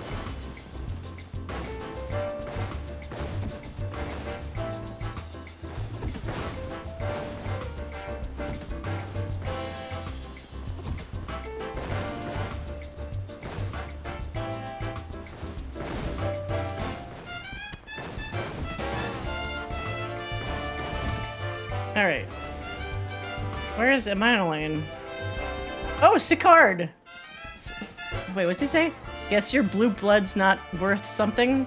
What? Oh, shit! What the fuck?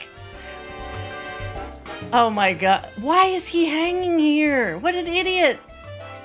These two are so... Who is on this dev team that keeps shipping Emmanueline and Sicard in these ridiculous situations? First they come to my island to have their makeshift date. And now they are trying to do the jumping puzzle together. Hold on, let me see if I can go back to see what he says. I'm gonna say it again. Guess your blue blood's not worth much here, eh? Fucking, he's such a dork. Hold on, did I jump down to see?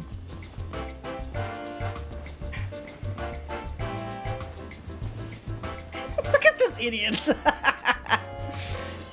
You could do it, Emmanueline. I mean, no, you can't.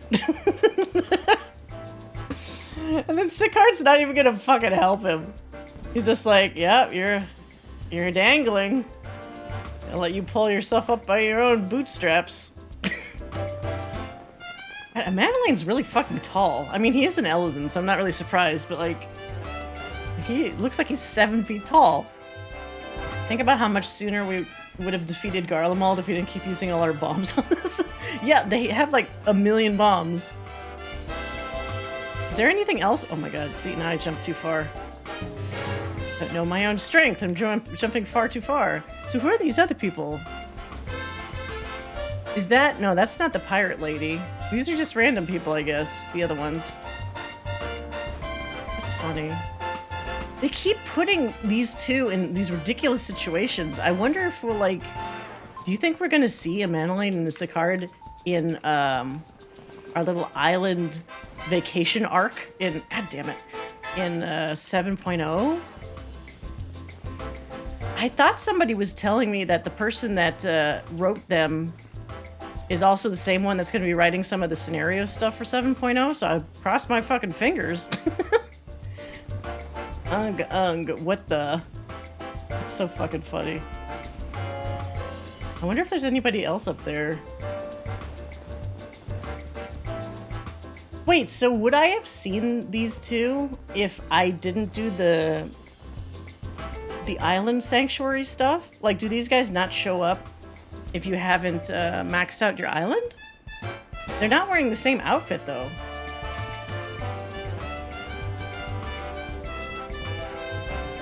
And then Anwa is just, like, safely down there going like, yeah, you could do it. You could do it, my lord. Oh, that's funny.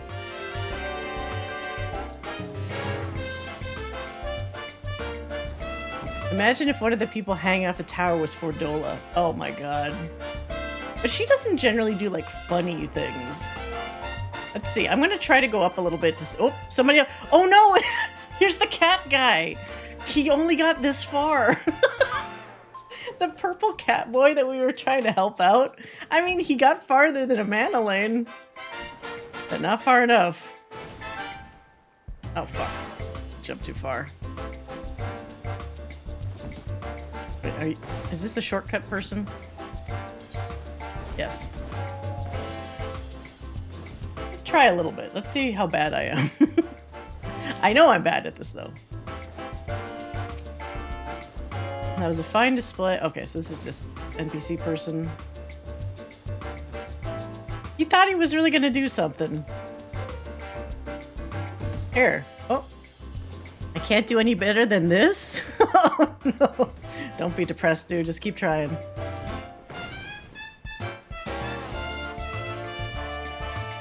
God. Do you think Lalafels... Oh, god damn it. Do you think Lalafels have an easier time jumping? Or is it probably just the same? It's like, being a taller character, I'm sure it's technically the same, but sometimes it feels like it's more difficult. Might just all be in my head, but... Fuck! I hate those side jumps. It's really hard for me to gauge, like, how far to go. I think Lalafels get better visibility. They probably do. I've seen some people do these kinds of jumps, like, in first person, which is like, you can't see your feet. Wouldn't that be really hard? God damn it. And then there's, like, the invisible collision, where sometimes if you approach an edge, even though you should be able to go past it, you'll, like, hit part of the, like, the side of the wall.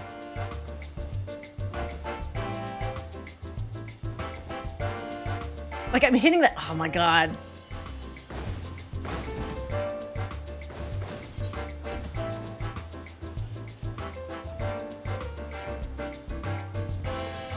What if this is what, like, what purgatory is like? Just keep climbing the jumping puzzle. You'll get it someday.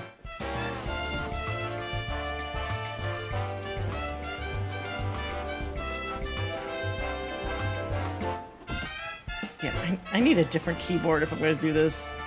Everything I tap feels like I'm over-tapping.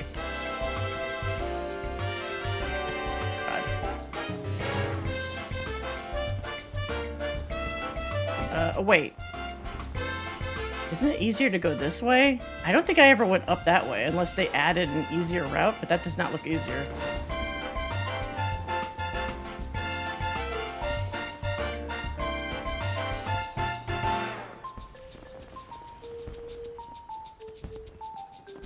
Oh no! God damn it! I thought I could just cheat and jump up there. Serves me right.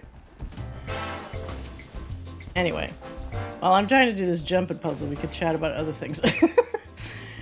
So that was kind of fun. I like how the longer you've played this game, the more inside jokes you're privy to. Like, God damn it. For example, all these NPCs that we saw if you played the previous Moonfire, or if you did the previous Moonfire Faire events, you might not super remember them like me, but you'll at least remember that they were there. So it's a nice, like, it makes the world feel like it's an ongoing world and not just one where, God, son of a bitch, where like stuff just stops. Like you have NPCs that go different places, sometimes they level up and sometimes they change and grow and whatever. So that's pretty cool. God damn it. I swear to God, it feels like there's like collision. Whoa! Oh my God, my tiny toe is on this piece of wood. Motherfucker!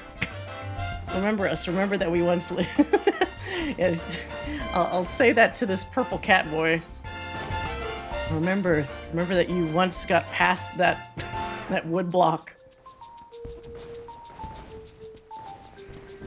I kind of wonder, like, so many people really liked Emmett, but would you have liked him that much if you were physically living in this world and knew that he was the cause of your friends and family dying?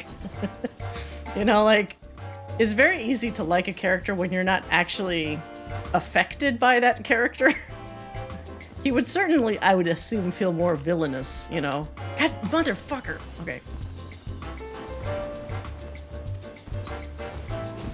You have to jump at just the right spot. Too early, and you hit the side of the wall, the collision here. But too late, and you just don't make it. See? Oh my God.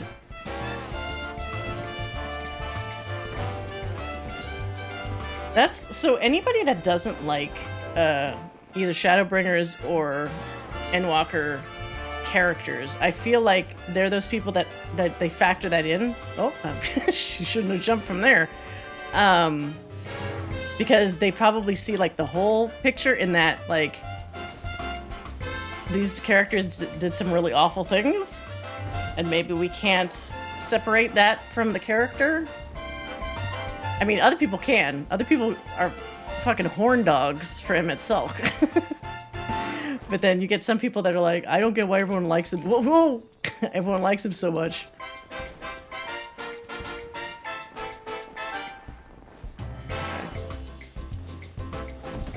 Crap. Oh my God. Everything always feels like overjumping. Okay. Oh boy, don't fall. Okay, good, good.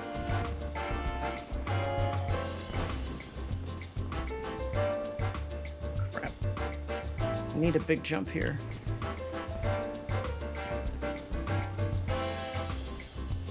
Okay.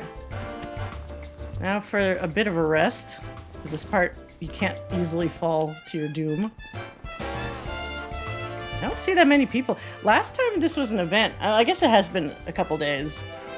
The last time this was a thing, I remember seeing way more people trying their luck. Unless everybody's just tired of it already. I can't remember what I'm supposed to do. Do I jump all the way to that? That can't be right. Maybe? Oh shit. That actually worked. And then I think I go onto this?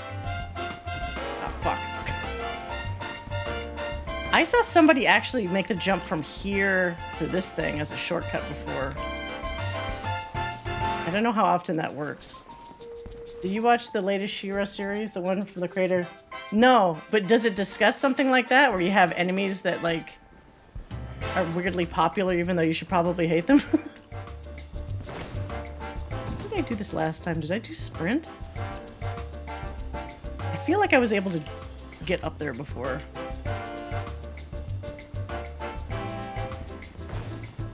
Fuck. I'll just do this way. Whoa! Too fast. If I look down a little bit more.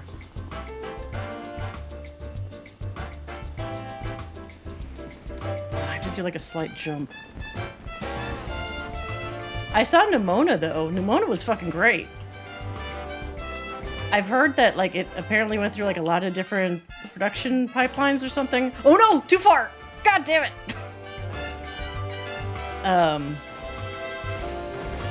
But I really loved the look of Nimona. Yeah, Nimona was awesome. And it did a bunch of stuff narratively that I was really surprised about. Like, they didn't pull any punches on some things. It was really refreshing. God damn it. So glad it was safe. So that's what it was, right? Like, either it went through different production companies or, like, needed different funding or something? Like, it did not have a direct or normal production cycle, right? Or development cycle. I'm never gonna make it back there again. There's just a clear hero antagonist OTP, but the antagonist commits more and more war crimes. It becomes a hard relationship to root for. Now, is there something without, I guess, I don't know which antagonist it is, but like, do they eventually do something at the end that redeems them, or are they still essentially an antagonist by the end? And it's just somebody that you're like, if you like them, even though they've done all these bad things.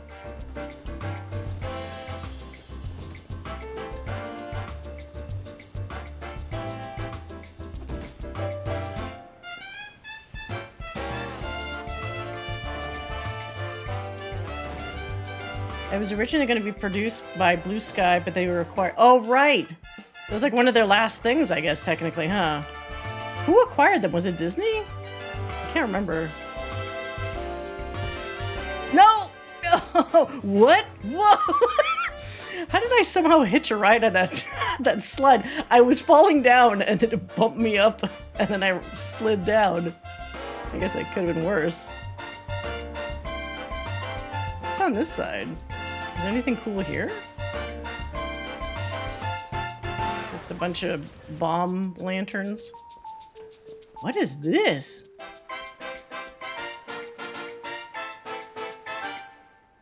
Oh, I thought I saw some explosions here. Oh, Disney? Okay. The series clearly thinks they've been redeemed, but it... What? Oh, this is where you stand if you want to do some cool pose. Isn't it? Hold on, let's see. I have some of these things. Let's see here. Where's the Power Ranger shit?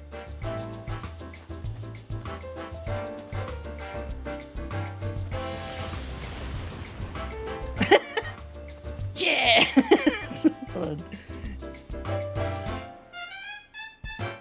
Oh, cool. With the sun coming up. Wait, do it again. Do it again. Pa! Aurora Borealis, at this time of year, localized in your kitchen. But see, how do you time the explosion? I want it to go off like when the explosion goes off. Just keep tapping these fucking things.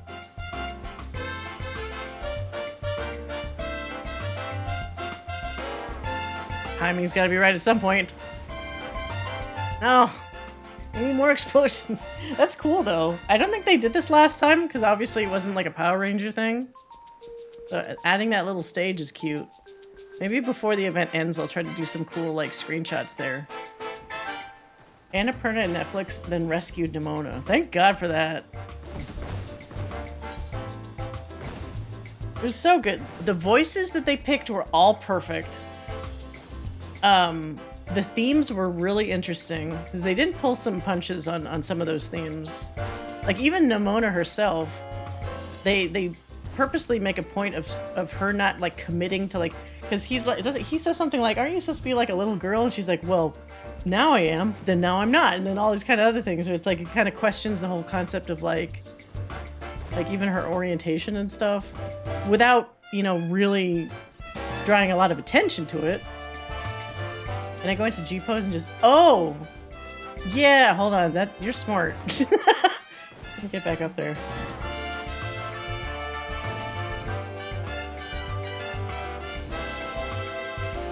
Let's see.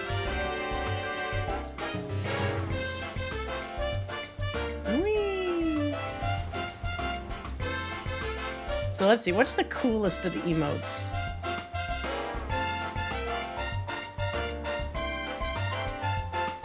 Red Ranger. Pop. That. Or like... Oh, that's the other direction. What is this one? Ching! I feel like because Ellison are so lanky, a longer pose like this kind of looks cool. What's this one?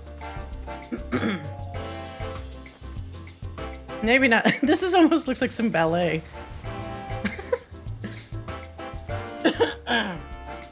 Maybe that. And then...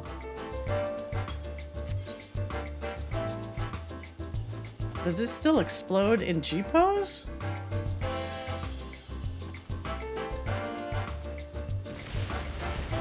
Ha! There you go.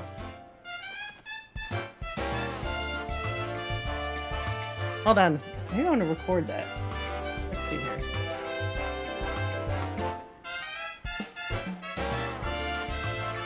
Because he'll keep repeating it. Yeah! Awesome.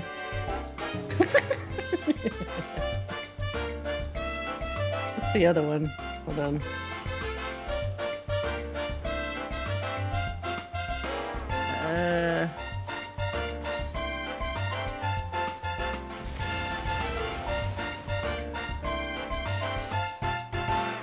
Wait, now I have to wait for it to repeat. So I get lucky, and then it'll do it at the end. You know what? That's weird light casting from the sun there. I need to reread the comic because I know they changed a few. The visual looks super different too, right? From the comic. So that's also interesting that they managed to make a totally different design that still works really well. I mean, I guess they picked it because it works really well in 3D. Come on, you can do it.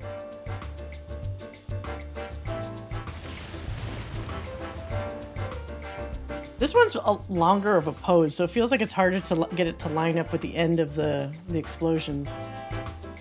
And it does, I love the designs. Yeah, they're really cool. Very expressive eyes too, like, I find that really appealing when you get the big eye look. Okay. Very cool.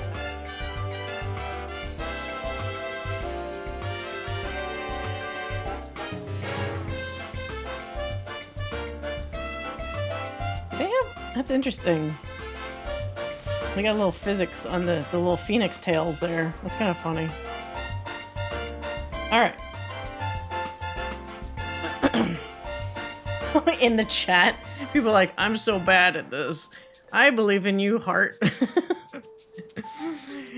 It's cute when you get other people. Oh, it also has the meteor symbol on the back here, too. So you got one meteor here. And the other meteor here. Hold on a sec. Let me get some footage of this guy. It is pretty cool. I feel like it actually works really well on a slim figure like an Ellison. I guess the meteor symbol is like the unofficial Warrior of Light insignia nowadays. Just see it on his stuff exclusively almost. All right. Okay, so what else is there in this area? Is it just... I want to go back to Limsa Limits and see if there's a vendor there that sells any other Moonfire items. Because, you know, usually you get the option to rebuy some things from the previous events, but the vendor here only had sparklers.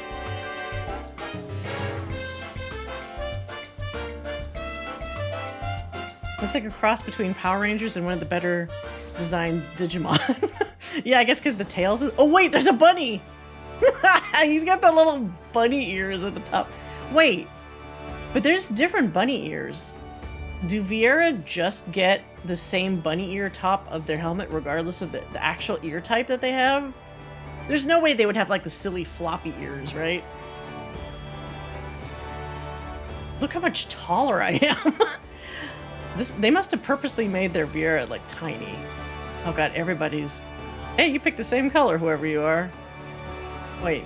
Oh no, they actually just picked black. They're like ear socks? I think so.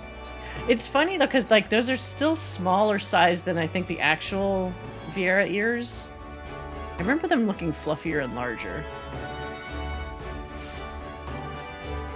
Okay. Please let me buy things.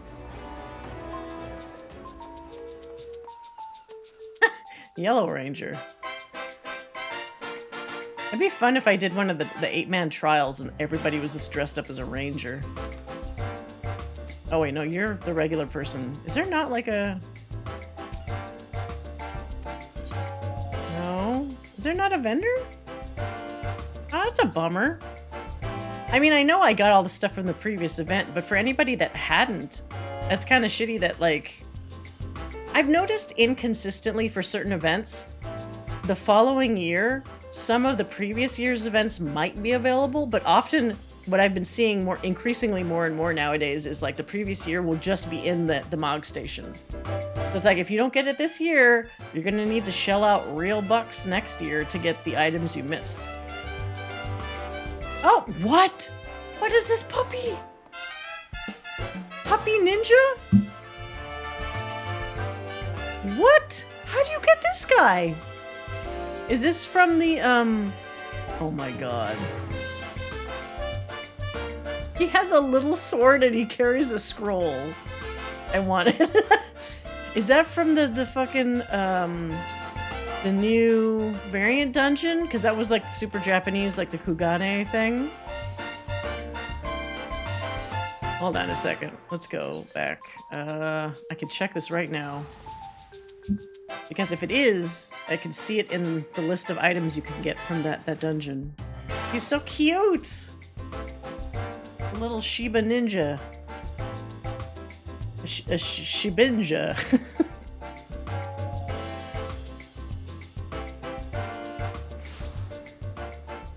Okay. Fuck, where is that? I think it's down here.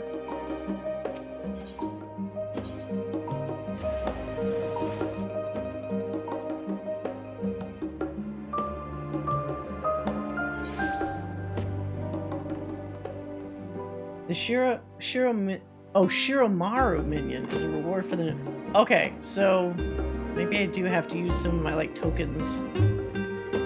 Let's see, how many?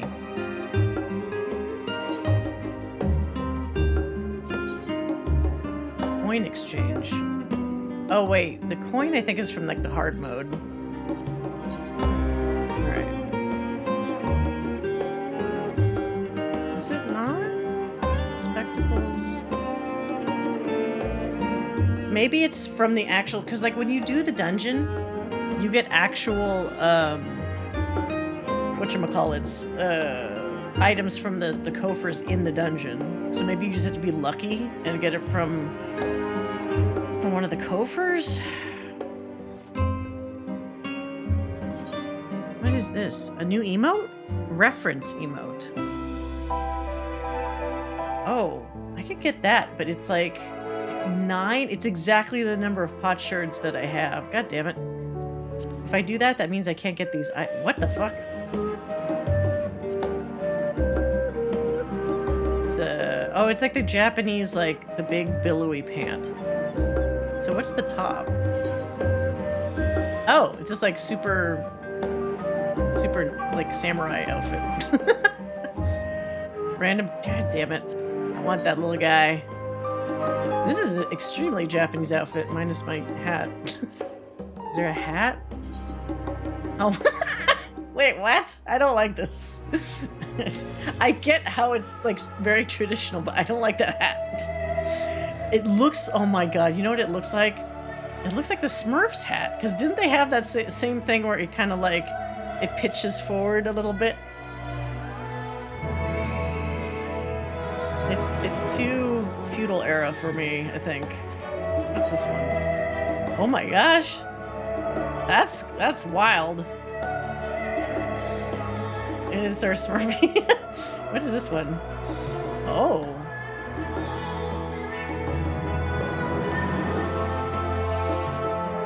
Big. I like these billowy pants. Wait, are there no? Is it the same socks for that? There's no shoes for that one. This one almost looks like it's like vaguely feminine. Shisu Gozen Kochiki. Huh.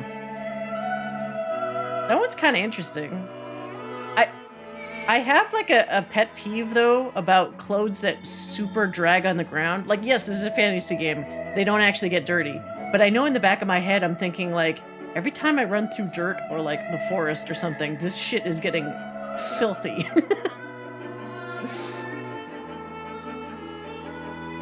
But it's I kind of like this more than the other one. Let's see. Are there better color options? Oh.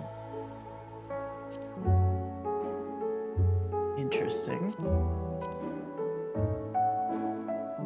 So it doesn't change the white that's in the center of the thing, but that's kind of cool. I would have to get, I feel like I would need to get longer hair for a fancy headdress like this. Oh wait, is that person actually wearing it? It looks good on a bunny. Wait a minute, wait. We can test this.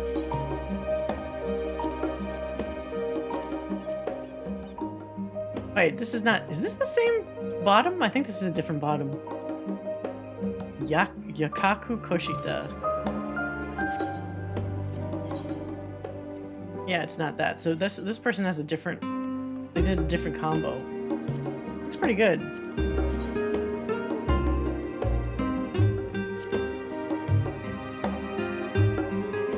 Oh, but isn't this like the headband for like people that work, like if you work at like a ramen shop or some shit?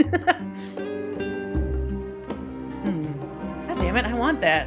Maybe let's do one run of the variant dungeon, see if I get lucky. Oh wait.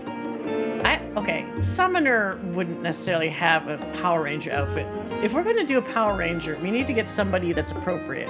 Maybe like a Dragoon? My Dragoon gear is crap. Man. Or a Paladin? Nah, we'll just keep the same. Oh, whoops. Shit.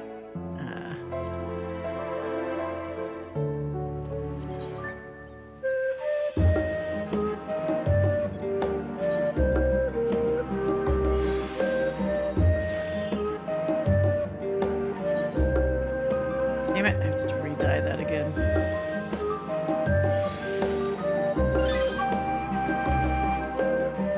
There we go.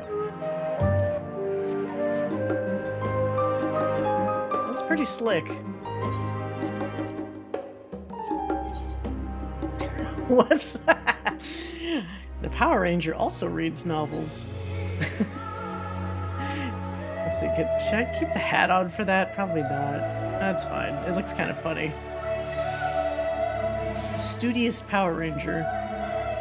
Okay, let's see if I get lucky and I get that cute puppy. I want the puppy.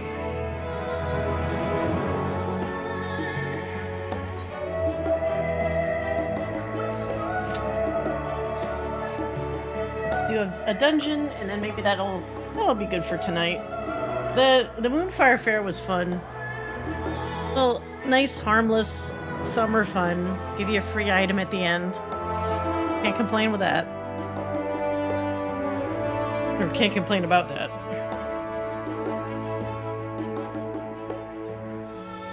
Do people still do this? Less than 5 minutes. Okay. Oh, I need to change the color of my... What's the command? Pet Glamour or something? I always forget how you change the color. Change...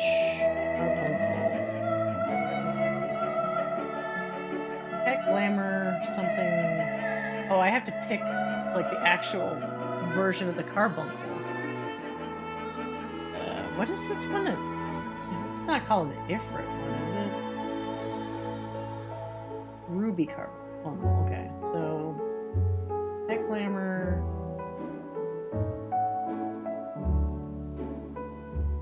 Carbuncle. Ruby Carbuncle. No, not Ruby. Fuck. Just regular Emerald Carbuncle.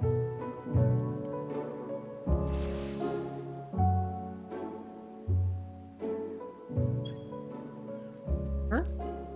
Okay. Then I resummon it. That's so clunky. They should just have a button or something that lets you switch. Not that you have to type in essentially a code. Like slash pet glamour carbuncle in quotation marks emerald carbuncle. It's like, it feels like it's hacky. Kind of funny.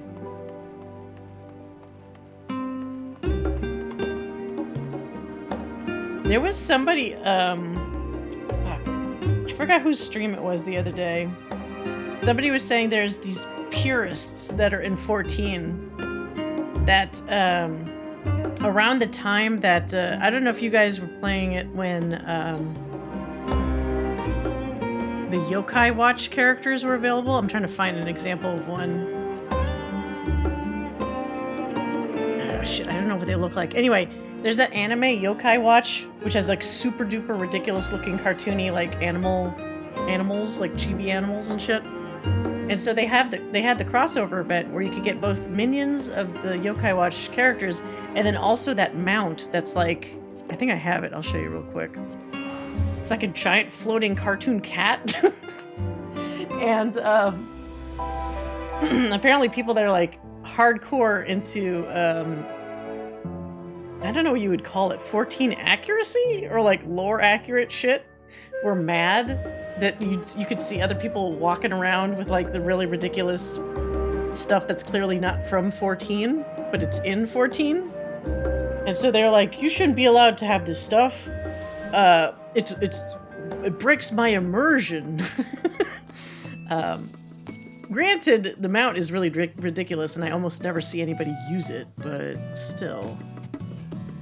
Let's see. What the fuck is it? I mean, I also have a fucking snowman mount, so there's ridiculous stuff that has nothing to do with crossover events. Oh, so there's a fucking ghost that looks like a fucking sperm. There's this thing, which is ridiculous, with a spinny tail. And then there is a... Where's the giant cat? There's this thing. This huge cat! And so people are like, why? You shouldn't be able to use this huge cat in 14? I want a serious game. It's like, come on. There's all kinds of silly shit in this game. It's fine. Lighten up. Can't all be bummers all the time. Oh. Back in Japanese land. Alright, which way do people want to go? I don't even remember which paths I already did. I guess I'll just follow them.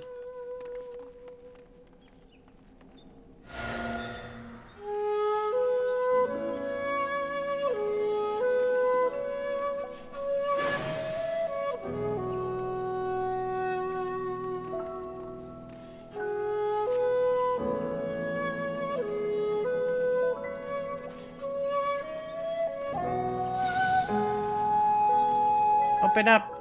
Let us in!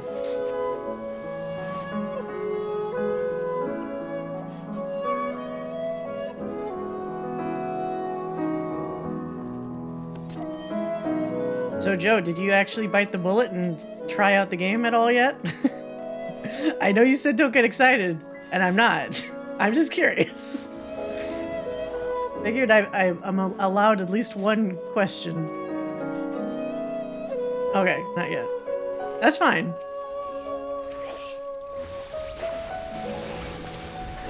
I wonder when they enact the extra... So, like, right now, you can play up to Heaven's Ward for free. But they said that they're going to let you also play up to Stormblood, which is significantly more game for, like, nothing. So, I don't know if that already is in effect, or if you have to wait until, like, when Dawn Trail comes out for that to kick in. But 2 expansions for free is kind of nuts. I'm surprised they're that generous. It definitely has been paying off for them. But wow. I got 2 massive projects dropped on me at work, so no games. Oh no! Were you gonna try Baldur's Gate 3? I've been eyeing that more and more. I have not heard a bad word about that game, which is so unusual because I figured with it being kind of a hardcore CRPG that maybe it would turn off a lot of people that aren't into that kind of game, but it seems like everybody likes it. Oh, you're playing it right now? Yeah, so like once I finish these 3 Mass Effect games that I've been doing on the weekends, I'm definitely gonna dig into Baldur's Gate. I can't help it. I've been doing so much BioWare stuff that like it feels like a good continuation point, actually. It's like all the character interactions and stuff seem super fun. I want to play Stray Gods. That's gotten some good reviews so far. It looks fucking fantastic. I appreciate they had enough of a development cycle to really do what they needed to do in Baldur's Gate, so that's good. I was kind of annoyed that, like, because they've done well, excuse me, because they've done well, it seems to open the floodgates of people saying, like, acting like other AAA developers are, like, lazy or some shit because they can't essentially accomplish what Larian accomplished with Baldur's Gate 3. But it's like, that's not the same situation at all. Sure, any developer, not any, but a lot of AAA developers, if they had as much time and as much allowed creative freedom as Larian got, you'd probably be seeing a lot better made, better quality at time of release games as Baldur's Gate. Because consider Baldur's Gate was in early access for 3 years. So that means they got 3 years of feedback from players, which is like kind of unheard of compared to other games. If that was somehow allowed to be part of a developer's cycle, and I know some people would be like, well, just do it. But it's like, people that say that do not understand, unfortunately, how much a publisher or money is needed to make a game actually come out. There's a lot of sacrifices that developers have to make often when you have a specific publishers, which I will not name, that demand things like, we want like a Call of Duty every year or every other year. It's like, well, don't expect to get anything new and amazing out of it then.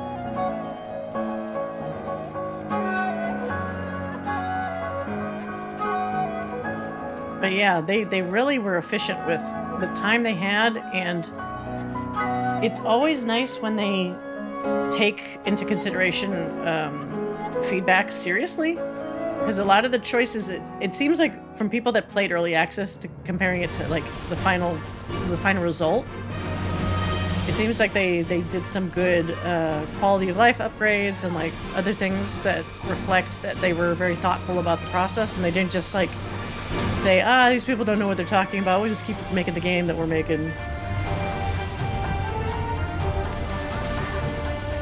Now, of course, even for Larian, that's a lot of pressure for whatever.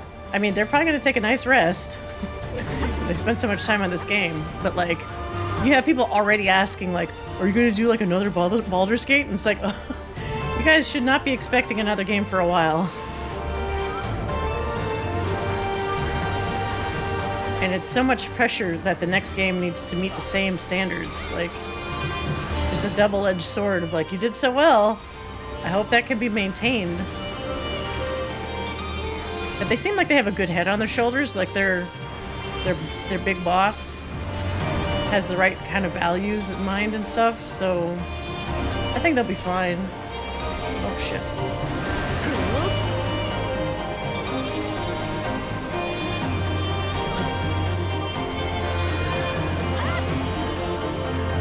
I just don't know who I'm gonna romance. Those are the tough questions. I've been eyeing that sorcerer guy. I don't know enough about them, first of all. Like, all my decisions I'm making are based off of how they look and the little clips I've seen of them, like if they're funny or not. So the sorcerer guy looks funny and interesting. And obviously the fucking vampire elf man looks interesting. But he seems like the obvious pick, because I think everybody fucking is thirsty for that dude. It seems like it, at least. Oh shit. Oh no, how are these people dying? What the fuck is going on?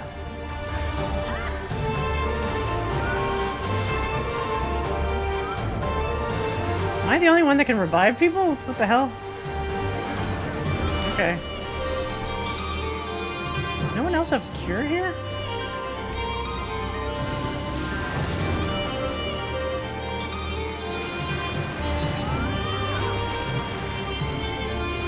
The fact he's so popular makes me not... Well, that's the thing. I was thinking that, but every time I see a clip with him, I'm like, fuck, he is funny. And he is interesting. Oh, ow.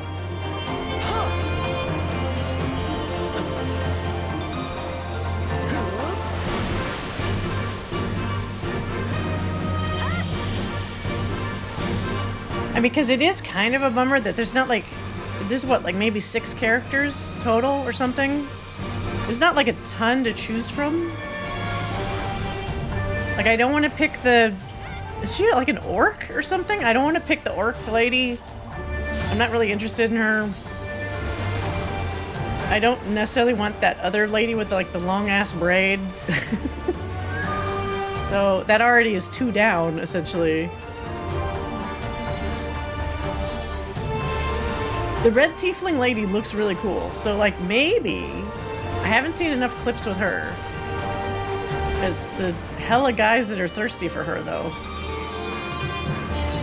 There was this funny video of this one guy who was like, I guess she had a different outfit or something, and he was like, "Step on me!" Like he was just fucking losing it. It was pretty funny.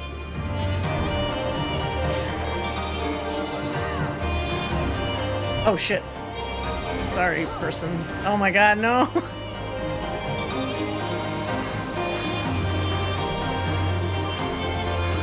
But yeah, I mean, I feel like in any game that has like romanceable characters, you're gonna get some thirsty ass people. I'm always amused by it.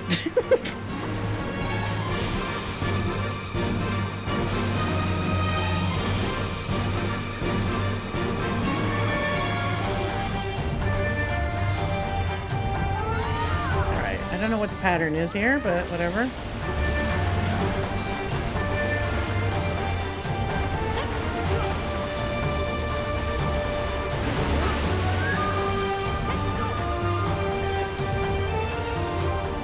And that other guy, Weil or whatever, seems cool too, but like no one seems to...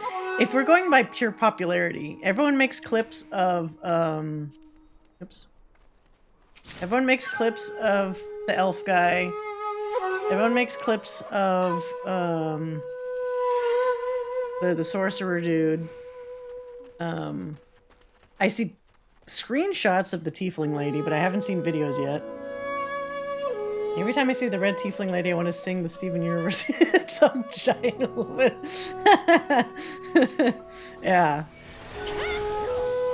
I mean, I'll fully admit I don't tend to romance a lot of ladies.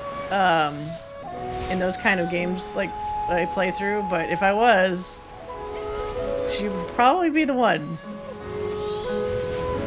She seems pretty badass. Yeah, she's like essentially the equivalent of like a Garnet. Like she's the one I would pick. No nonsense. Not like overly feminine, like clearly she can be feminine, but like she's also like just super tough. Because I'm kind of not into the whole... I mean, to be fair, Baldur's Gate doesn't seem like it has that problem necessarily, but there have been a lot of RPGs in the past where like the female characters are like extremely female. It's almost similar to like any anime nerds in the audience. If you've ever watched a Record of Lotus War and you have like those elf girls, like what's her face, Deedlit? And it's like, okay, that's extremely feminine to the point of like, I think she even becomes like a damsel in distress at one point in the story, which is annoying. So it's like, yeah, Lotus War. Well, I mean, I'm just thinking that because like, I think Lotus War was actually based, is Lotus War actually based on D&D? There was an old anime RPG type series, fantasy series that actually has D&D like elements. Which is why it reminded me of that. But yeah, I'm not into like the super traditional, those kinds of characters. So Tiefling Lady feels like she definitely bucks that trend, which is nice.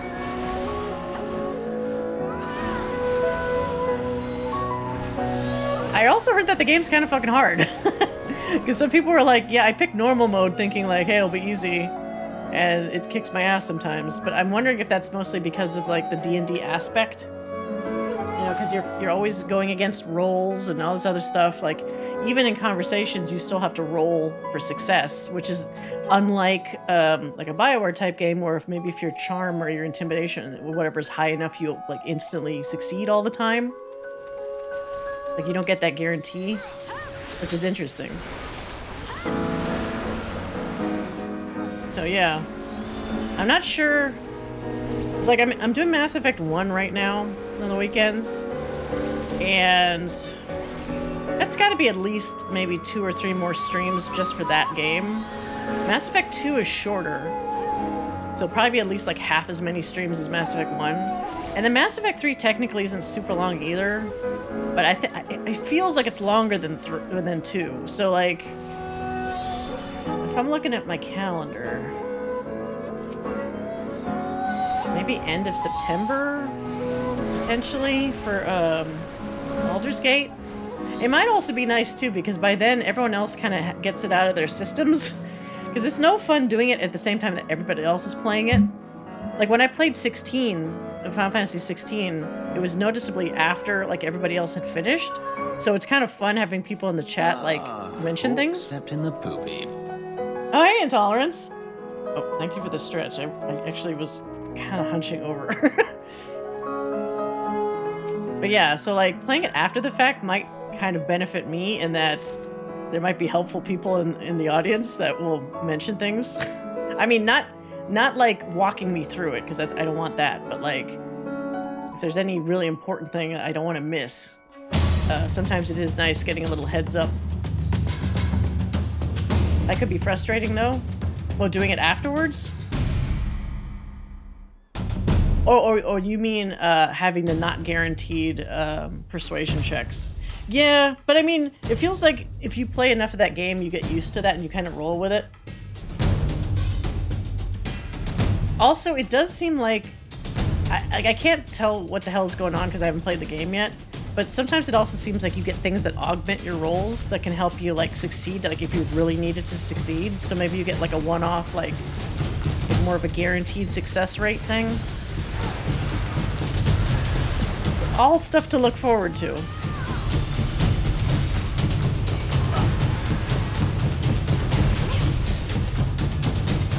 This music is the loud music, isn't it? I don't...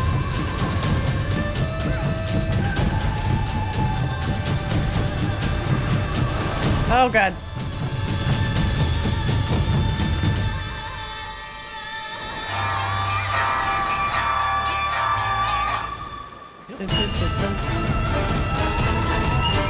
I've got to turn this down a little bit.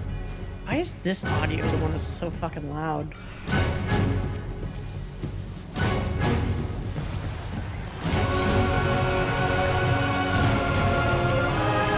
And then Armored Core comes out, is that next week Armored Core comes out?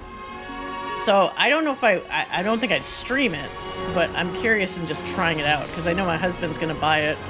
So I'm hoping that means at some point, maybe while he's sleeping, I can borrow his copy and like try it out. But since it's a From Software game, I know I'm just gonna be ass at it, so like, I'll probably not finish the game, but I definitely want to try it. Oh, god damn it. This person up. The snake tail is horrific. Okay. Get up, person. Oh shit. Ow! Oh my god. Get away from me, monkeys. I fucking hate monkeys. Get away.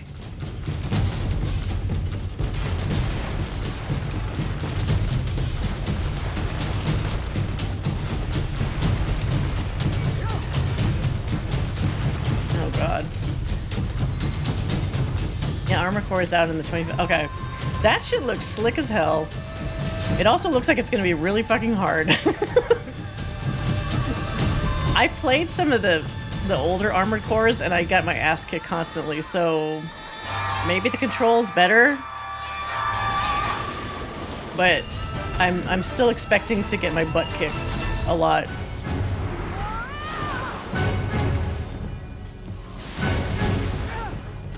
Oh, Jesus. Oh, what the fuck? Too many! Cripes. Ah. Just dodge all the lines.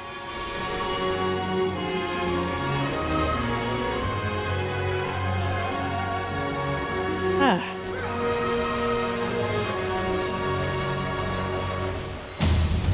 Why is that name familiar? This boss's name is Shishio. Is there an anime that has a character named Shishio? I feel like I've heard that name somewhere before. Unless it's just traditional Japanese name, mythological name. Of course you would know what it is. Probably in like 5 anime series.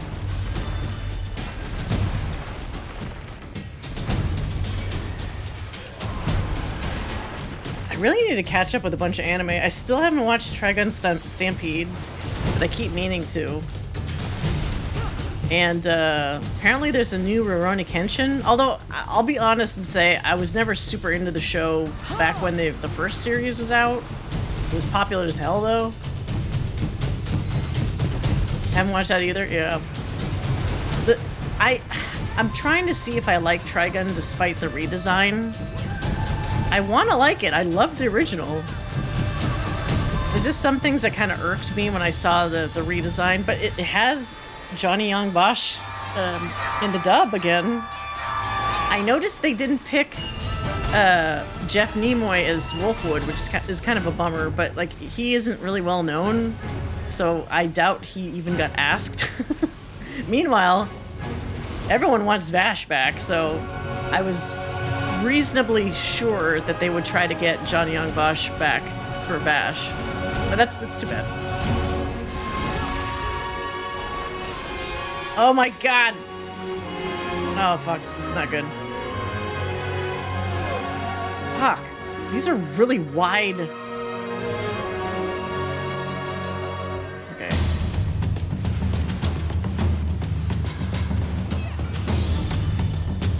Really wide bars there to dodge. And then there was something else new that was coming out too. I don't know how they keep putting out so much anime when they don't pay people. I keep seeing these articles about how the anime industry is going to implode on itself because they just don't pay animators enough. And yet they keep announcing all these titles one after another. It's like, how the fuck is this happening? When you don't pay people enough to pay, like, monthly rent. Like, how does this keep occurring? There's so much anime.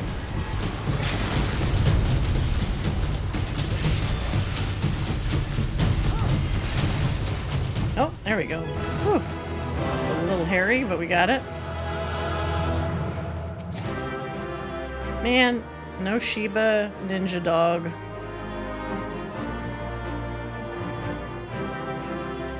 I wonder, it must be a rare drop for the puppy. I'm the crazy guy who's caught up on One Piece. Oh!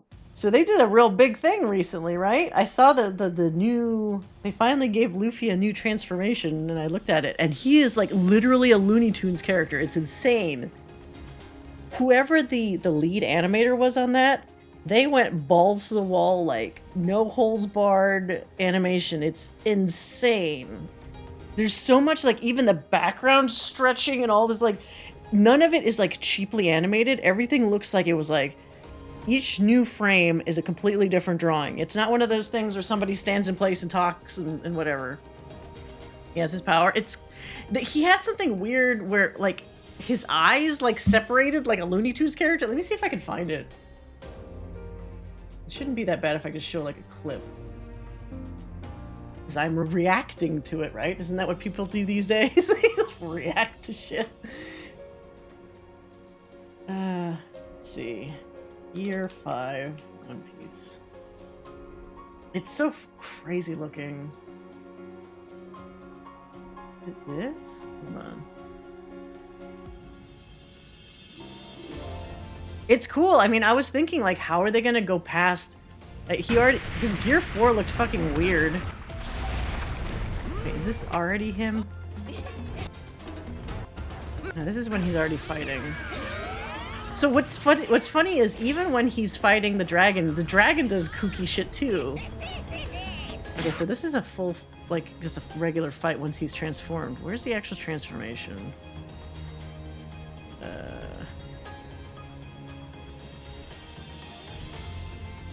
I mean, he's also... Kaido's supposed to be, like, one of the strongest ever, right? So, I guess they had to do something this insane.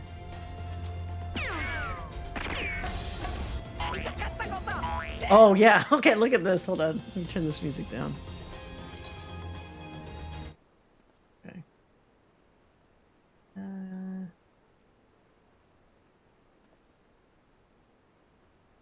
Right.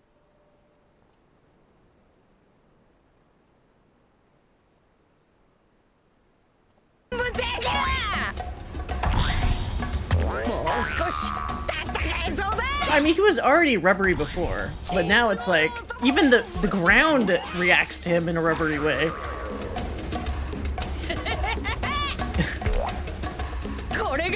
And he has, like, sound effects that sound like Looney Tunes.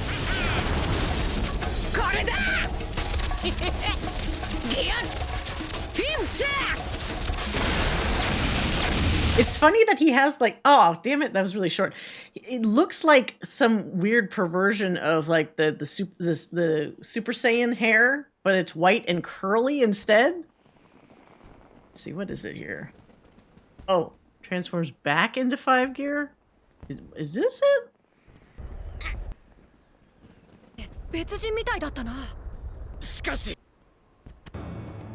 Oh, is this the thing that makes him transform? Thinking of my friends.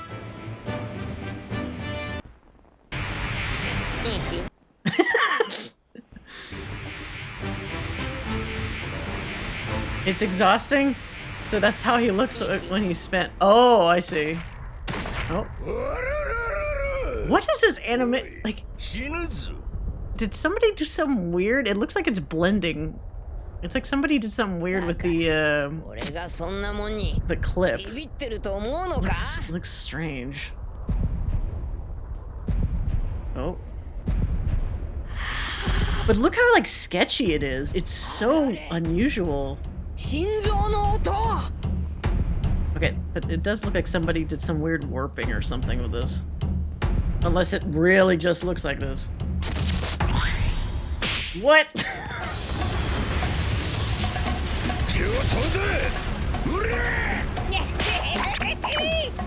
It really it's nuts. So, like, he has the power. It's almost like everything in the area, like a 5-mile radius, is just as crazy as he is. Like, the ground gets all wobbly and gooey, and then like, he can control, like, the environment. It really is Looney Tunes, but it's like, big props to whoever fucking animated all this stuff, because it is such a departure from, like, I fully admit I dropped off from One Piece because as good as some of the story arcs are, there's just so much filler that makes you want to just stop watching.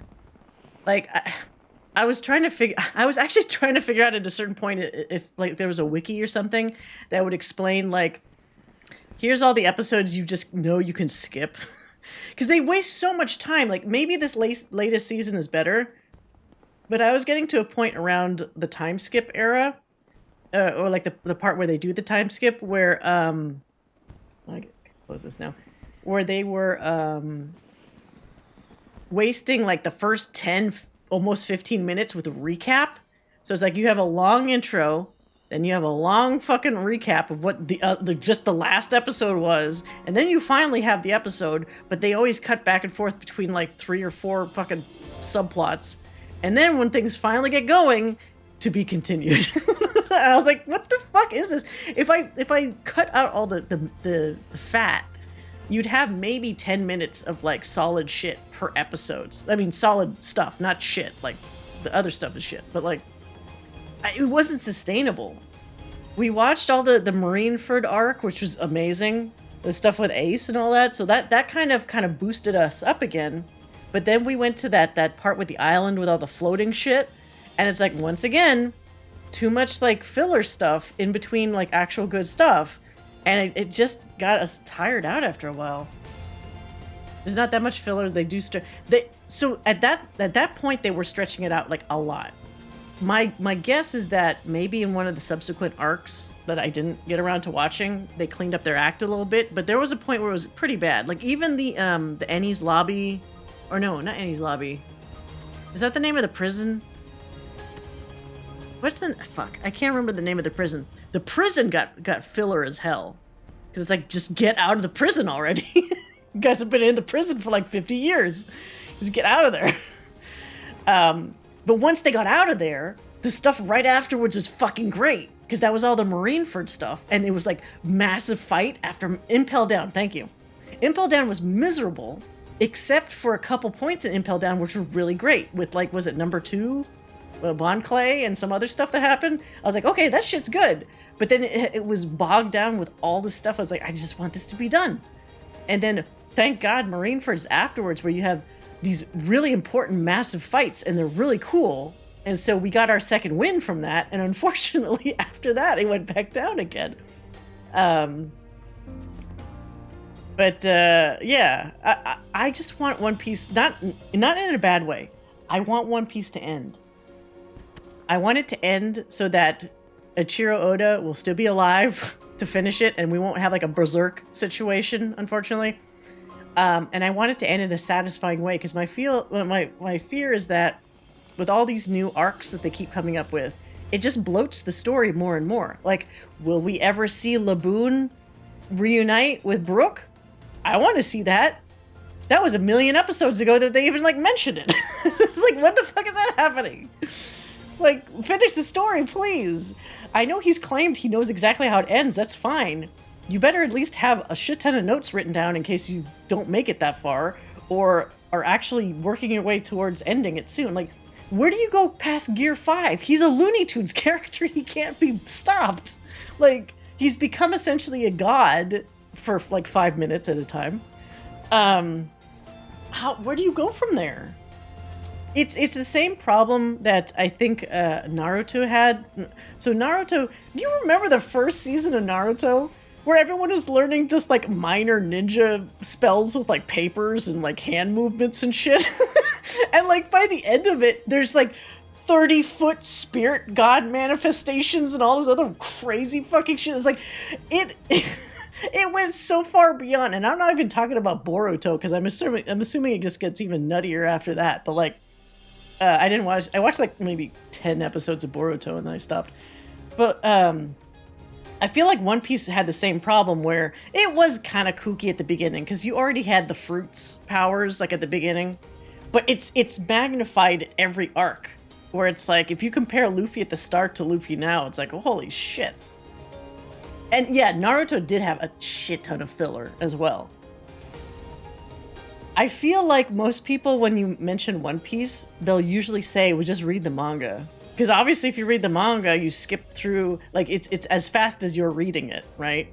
And then it doesn't have the anime filler as well. Because there are definitely some arcs that just didn't exist in the manga. Yeah, some of the fruits are crazy. I do feel like some people's fruits just kind of suck. Like, they can't keep up. Like, granted, I haven't watched the latest story arcs, but like, you know, what's her face? Nico Robin? She got like a hand fruit where she can make hands come out of everywhere, which is a fucking nightmare fuel concept. Which sounds like it could be crazy overpowered, but like it's limited by the fact that all they are just like hands. So it's never gonna be crazy on the scale of one of these other, you know, like the Luffy, what are they called?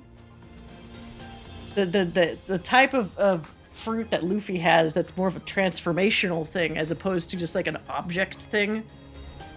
She got a power-up recently, so is she better? Like even Chopper, so like Chopper tried to get different transformations of his like reindeer self, which sounds cool, but in practice it's like they would never be that overpowered. Like if you were talking about power level, it's like he always felt like he was a little lower on the spectrum compared to the other Straw Hats. Like they super leveled up Sanji, and then Zoro's just been quietly leveling up. Like kicking ass and taking names the entire time. Yeah, Chopper is this like, okay, he's just the cute guy on the side now, the little cute reindeer, and that's it. I guess Nami doesn't do anything except continually get skinnier and bigger boobed. I don't like how, if you look at the drawing style that he did for the first, like, I don't know, 3 seasons compared to the recent ones, all the women characters get the worst of it. Because they kind of had more realistic proportions at the start, but nowadays it's like they have waists that look like they're 10 inches wide, and then their boobs are like G-cup, you know, like they're insane. Like they look monstrous to me. Like it does not look like a real woman. But then all the guys always look just either normal or really cool. So it's like, come on, you can't have like some badass looking women. They just all literally have the interchangeable same body type. It's kind of a, it's not just a One Piece thing. It's kind of a frustration I have with like a lot of, as I say this on an anime mount, it's kind of a problem I have with a lot of anime and like how they usually treat like female characters. Not all of them do that, but there's a lot, especially like the action-y ones, that tend to kind of do that. Yeah, he knew what he was doing. People still, you know, they're thirsty for those dimensions, those current Nami dimensions, but like I don't like it. It looks like they have no muscle. They're super skinny except for their boobs. And then they get stretched out too. So like they got taller and skinny, like as if they're a piece of taffy. They just got pulled from both ends. But he's made a hell of a, I guess I would call it, I mean, it's the one series, but he's made such a what do you call it? What's the word I'm looking for? Not a masterpiece. I mean, it is kind of a masterpiece. I almost feel hesitant to say that just because, well, not career. Yeah, legacy probably would be closer to what I'm thinking of. Because if anyone ever mentions his name or One Piece, it's like, it stands alone. You don't even have to, like, for example, I feel so bad. The guy that did Bleach, and I can't actually remember his name, which is the worst part. Bleach started out, like, remember, at least for English speakers, there was a time where the top 3 were Bleach, Naruto, and One Piece. You remember those days? Yeah, Kubo, thank you. There was a time when those were the top 3, and they were actually kind of even. And wow, did Bleach fall hard from that trio. It had such promise, and then it failed so hard with the later story arcs, to the point where it's like every time I would turn on like Toonami or whatever when it would be on, and it's just another episode where they're just fighting in the sky again, and it's like, when does this happen? When do these sky fights end? There's a whole like arc of like they're just floating in the air and fighting like for 50 episodes, and it's boring as hell because they do that thing where it's like, haha, you'll never beat me. I'll show you how powerful I really am. Beat the shit out of this other guy. And then suddenly, for no reason, haha, now even though I'm beat to shit, I had this hidden power all this time that I'm gonna now reveal. Like, the main guy, Ichigo, it's just like, when it was convenient for the plot, he would then find within himself the power to, like, beat the bad guy. It's like, it just didn't feel like it was earned some of the time to me.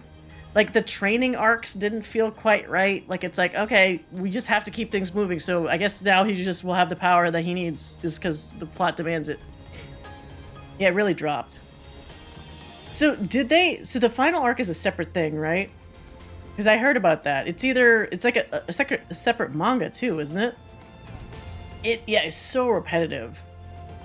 I would almost say Inuyasha was close to falling into the same trap, because there were a couple seasons where it's like, okay, you got bad guy of the day, and then Naraku is somewhere in the background going, yeah, ha, ha, ha, I'm super evil and creepy. It's like, and they're like 300 episodes or something, but they brought it together at the end.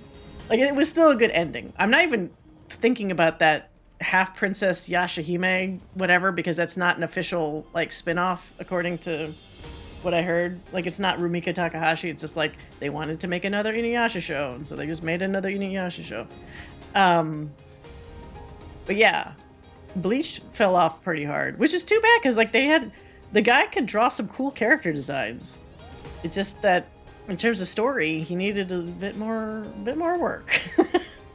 But meanwhile, One Piece, even though there's filler, he's so fucking creative. Every character is like so weird and different looking, and like the powers, like I don't know where he comes from, like some of the ideas for some of the powers, and like the groups of villains that he comes across, and they make you cry over the dumbest shit, like a boat, an inanimate boat you cry over, or like a whale, or like somebody that seems goofy at first, but then now when you remember the goofy person laughing, it makes you want to cry. It's like god damn it.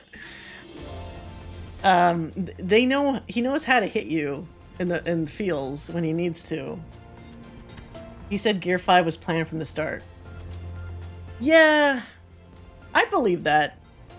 Like as exhausting as the continual story arcs are in terms of One Piece, it does feel like he's doing it with a purpose. It's just like, can we get to that purpose just a little bit faster? I know there's a path. It's just like you can't see how long the path is the problem. Oh, for the plot to it? Okay, all right. I might try to catch up with it, but it's such a daunting task. It feels like if you were always in One Piece, you can keep up with it fine, obviously. But if you slip off just for like a couple months, or like what happened to me is like a year or two, trying to get back on track is like a mission in itself, you know? It's fucking crazy. This should be, oh my god. I don't know if people want me to do this, but we should have these little anime talks, and I'll just sit on my anime mount while we do these anime talks. Just so that if anybody ever comes into the stream, they'll know, oh, it's the anime discussion time. Because we'll just be sitting in this giant cat chair while we're talking about anime. I like talking about anime, it's a lot of fun. But yeah, so like One Piece, not One Piece. So Bleach is trying to come back. They got the new Rurouni Kenshin. Yeah, anime analysis hour. Why not? There's so much stuff coming out. Holy shit. And then, fuck, there was something new I was just looking at the other day too. Oh, of course, not what I was just gonna say, but they have the live action One Piece. I think next week on Netflix. It still looks kind of bad, but I was trying to be a little easier on it because it's like you're not gonna get a 1-to-1 of One Piece in live action. It's gonna look goofy. So maybe it's okay to like embrace the goofy aspect and see it for what it is. And apparently Oda did weigh in on the cast and like some of the plot aspects as well, because he said, if I don't get like my approval on these things, you guys don't do the show. So they got his approval, which means I'm willing to see how good it is. It looks bad. Well, that's the thing. It looks bad, but like, you know what kind of won me over? If you watch any of the behind the scenes with the actors just like hanging out, they have like a really genuine good vibe with one another. And the main dude that plays Luffy just genuinely seems so happy and like energetic and passionate about the project. I was like, now you're making me feel bad. Because they actually really are into it. And they have like a love of the characters that they're portraying, and they all get along really well, and they're funny and stuff. Like watching those guys actually made me reconsider my stance. And that almost never happens, like, from that kind of thing. So it's worth it to see some of that kind of the featurette kind of footage if you can find it, like, or where they're hanging out, like talking about the show. And the Sanji guy actually trained, like I saw this video where he was practicing kicks and shit. So it's like some of that stuff looks really legit because he's no slouch. He actually wanted to make sure he was physically capable to do a lot of complicated kicks and stuff. There's a new Fooly Cooly, but I don't care. I think I'm going to be the grumpy old lady that basically says the only good Fooly Cooly was the first one, and that's that. Everything after that was honestly unnecessary. One of the in-between ones was like okay, but like the first one did what it needed to do. It was weird, it was unusual, and that was its purpose. It had good music, and then it's done. Yeah. Every time and this time it's 3D animated and it looks awful. It's like that cheap 3D animation. Because, like, let's be honest, there is definitely like a sliding scale of 3D animation for shows, and even a separate 3D animation sliding scale for Japanese animated 3D shows, because the way they do 3D animation looks really different. Like, God, if anybody saw the terrible, like, the Berserk anime that was in 3D, really poorly animated. Oh my God. I think that one's notorious for being very bad quality. Fooly Cooly reminded me of some of that, and I was like, that's not a good thing. UFO table? Which one is that? That's not the one that's doing Fooly Cooly, is it? Some of it, too, is it's not necessarily the animation, but the character designs for the new Fooly Cooly also look kind of like shit. You can do really cool 3D animated characters. Oh, Demon Slayer? Oh, their animation is amazing. You know, so it's funny you mentioned that, Omniverse. I was listening to a discussion of Demon Slayer the other day, and it's like everybody fell into the same trap, that everyone started watching Demon Slayer because the visuals, you won't have anyone disagreeing on this. The visuals are amazing on Demon Slayer. The battles look fucking great. The little special effects when they do their, like, the fire and water and wind and effects and whatever, phenomenal. But the story kind of sucks. Like, the story, like, when you actually start picking it apart, and it's like the lack of good characterization for some characters, like, what's the name of the Rengoku or whatever? The fire guy? Oh,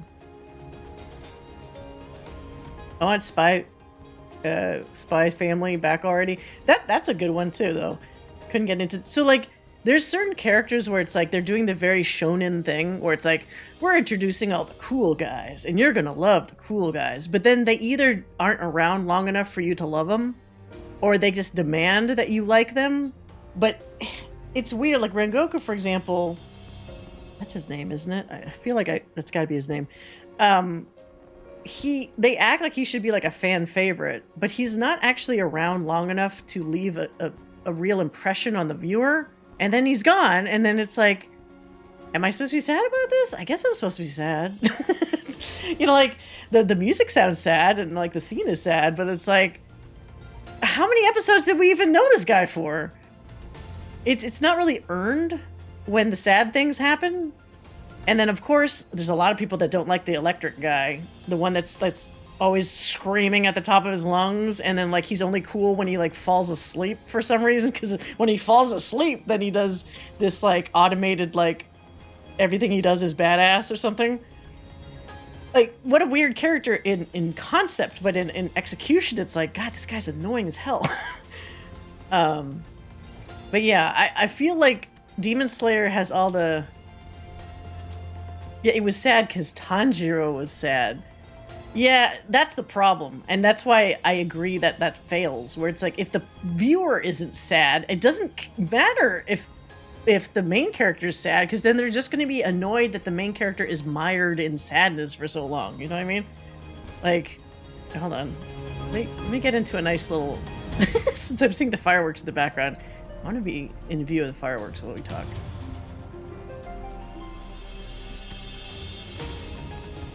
Hold on.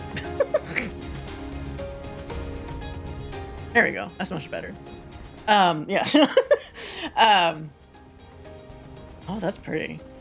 Some pretty fireworks. Yeah, so, like, in practice, some of those things fall really flat because they're trying to almost recapture.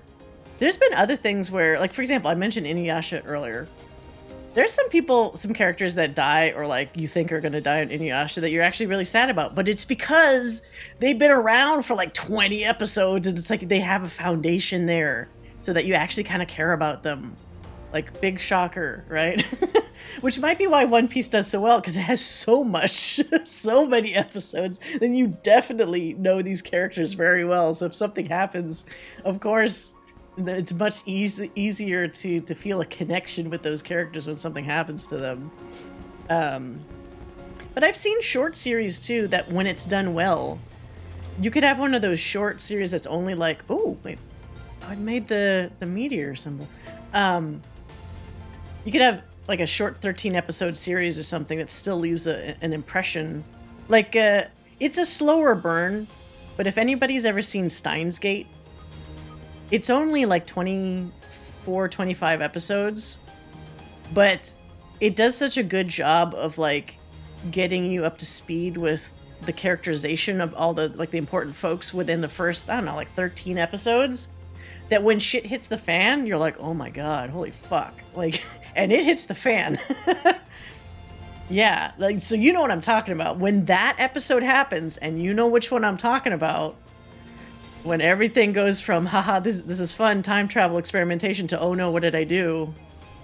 Don't do that. Then it's like, oh my god, like I was glued to the fucking screen. Plus, I actually watched the dub, and I gotta say, I forgot the name of the dude that did the dub for Okabe, but he did a fucking good job. I will actually say I liked his version of Okabe better than the original Japanese dub. Yeah, it seems like it's a funny, kooky anime, because it's like they're making it a time machine out of like a computer and a microwave. Haha, how kooky. Oh, they're sending messages to the past. They're just silly. And it's like, now it's not funny anymore. When other people find out what you can do, it's not funny. You know, it's dangerous. And I even watched, like, I liked it so much, so I watched that movie that they made of it, although that was more of like an angsty, like, romance kind of movie a little bit. It's still good. And then I watched, they did like a follow-up sequel, prequel? No, not prequel. They did a sequel that was like, what if Okabe did the alternate thing at a certain episode? Like he didn't decide to do a thing in episode 23 or whatever, and it's this whole other season of like, what if he went that route instead? And it's so heavy. Like, it's like, this poor dude, I just want to hug him and be like, it's okay, it'll be fine.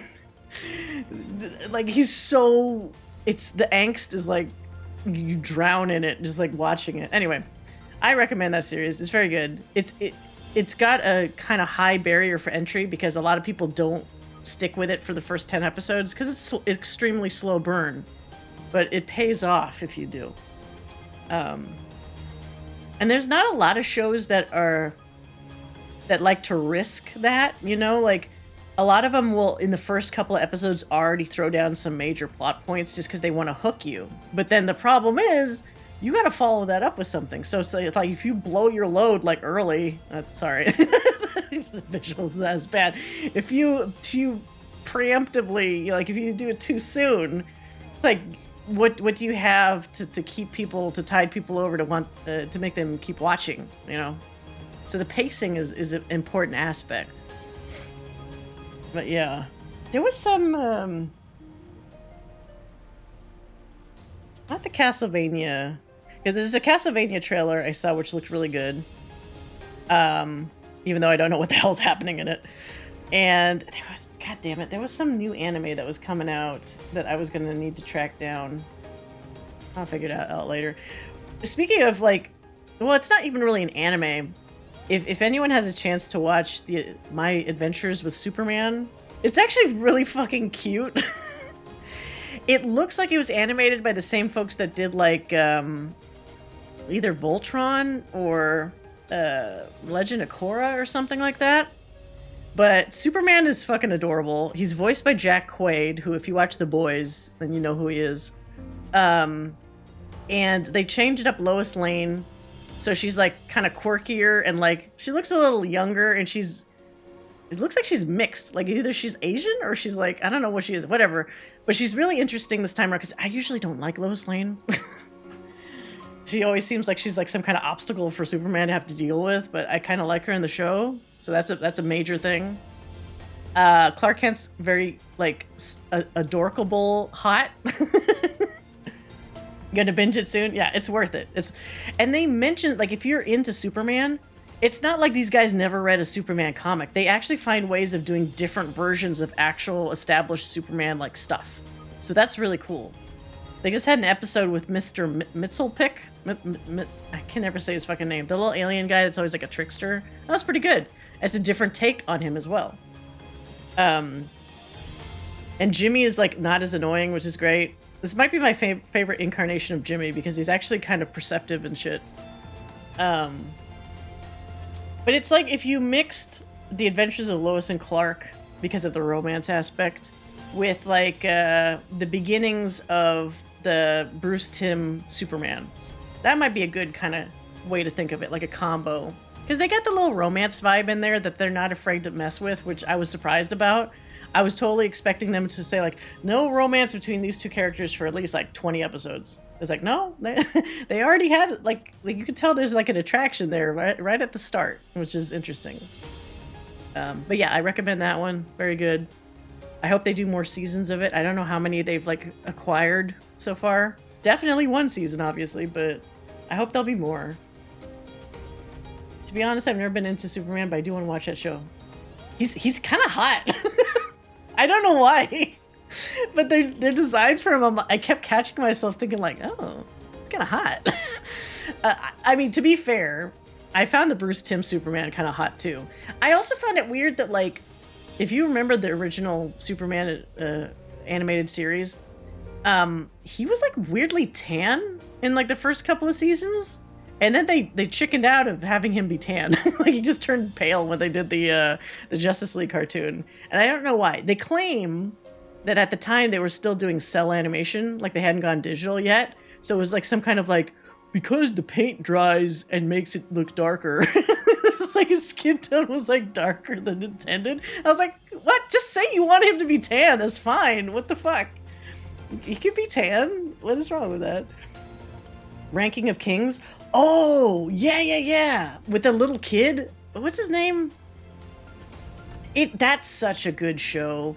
That's another one of those like feel-good shows. Like, as I mentioned, if you have something where you have a good buildup of characters, where you feel for them, and even some of the bad guys, you like kind of like, wow, that dude got a rough deal. You know, like that one guy that was like turned into what was it? He was turned into like a machine or something. He was initially like the best guy, like an honorable soldier dude.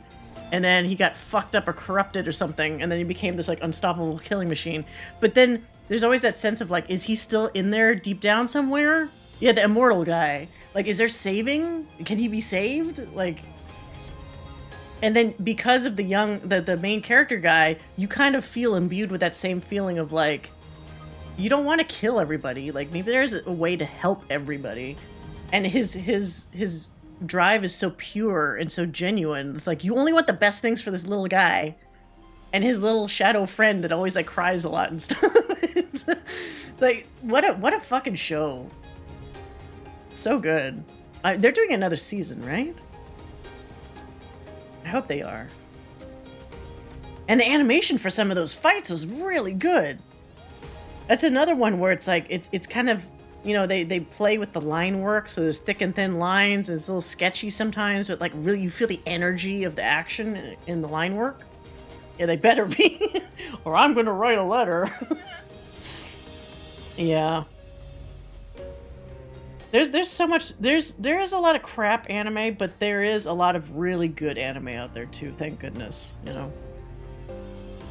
I just wish animators there got paid better. Oh, Boji, is that the name of the guy? Yes. That's it. What a character too. I wish, speaking of anime, I wish there was more of, I wish they would do, they left, if anyone's seen Log Horizon, it was a really good show that they left on a weird cliffhanger in season 2. And then it turned out the creator guy got in trouble for some kind of tax evasion or some shit. So it's like, I think he might be in jail now. So it's like, great. That means the series is indefinitely fucked. And we'll never know if these people ever get un-isekai'd ever again.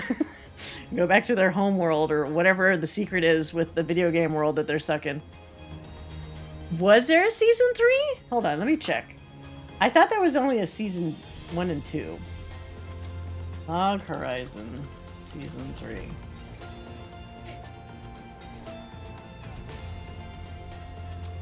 Oh, wait a minute. Or is this what I was talking about? Maybe. What was the last episode of this thing? Uplifting. Oh, I think I did watch this. It still doesn't feel like it has an ending is my problem though. Well, yes, you're right. The quality did go down. The first season's great. The first season on its own fucking great. I didn't like how they started focusing too much on the little adventurer kids. Initially it was fine because it kind of showed what like the non-main cast was doing. Because I wanted to see what I forgot what the main guy's name is. Like the whole appeal is like he's picking apart this mystery and I like it.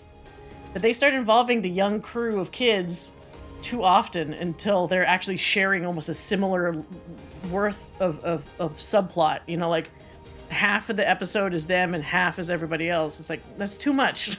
less of that. And then also the really contrived, forced, like, love triangle. It's not even that. The love triangle between main guy, ninja girl, and that young girl that was like the healer. But you realize the healer girl never had a fucking chance anyway. And yet the show keeps trying to push it like it makes the ninja girl lose confidence in herself because she thinks there's a chance between main guy and like healer girl. But I knew when I was watching it, like, no, this dude is like almost asexual, really. But if he was to like somebody, he clearly likes the ninja girl. You know, like, he's got more important shit on his mind, but, like, if they had to pair him with somebody, it's obviously going to be her, because they know each other the best. But yeah, they kind of lost the plot a little bit, unfortunately. I still find it, even with that later season, though, I still find it better than Sword Art Online, which I don't understand how that show is so popular, or that set of shows. Every time I watch a little bit of it, I'm like, this is still weird, like, I don't even know why Kirito wins. That is definitely one of those shows where he just wins because the plot demands, like, here's the part that you win now. Here's the time where you get a magical weapon that nobody else can get, or you have cheating stats that nobody else has. Because you are the hero. You boring looking guy, you.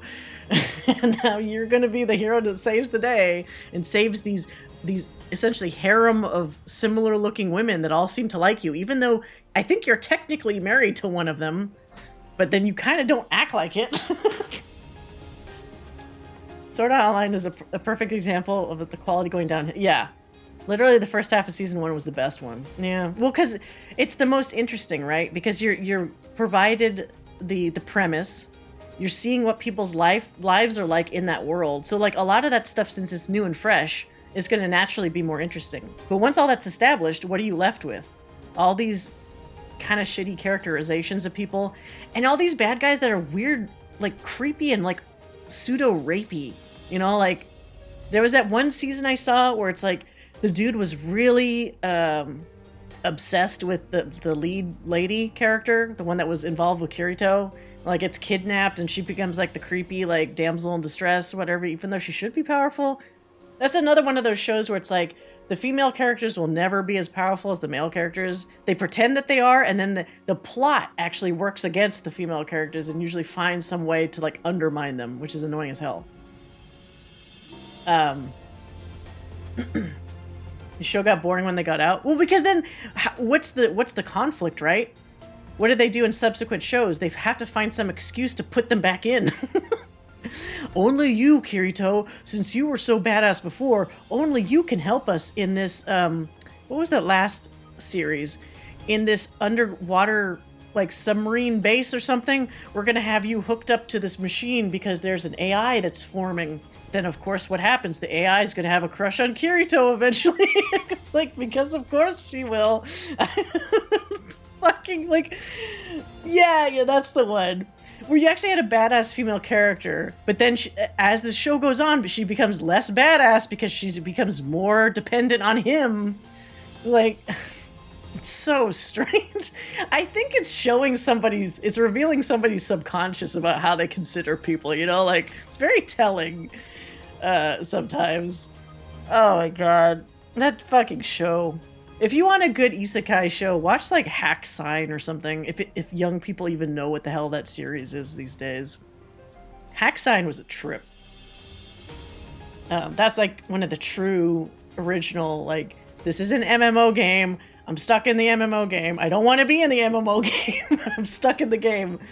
Yeah. Well, I wouldn't say original isekai, but it's the original isekai MMO. Because there were isekais way before, like, as Joe knows, if you've ever seen El Hazard, that's an original isekai. Literally, most boring kid in school gets thrown into another world, and any human from his world that gets thrown into El Hazard, the other world, will gain a power. His power is the ability to talk to old machines, which sounds useless, but ends up becoming really OP later. His drunk PE teacher becomes, like, essentially Superman if he doesn't drink.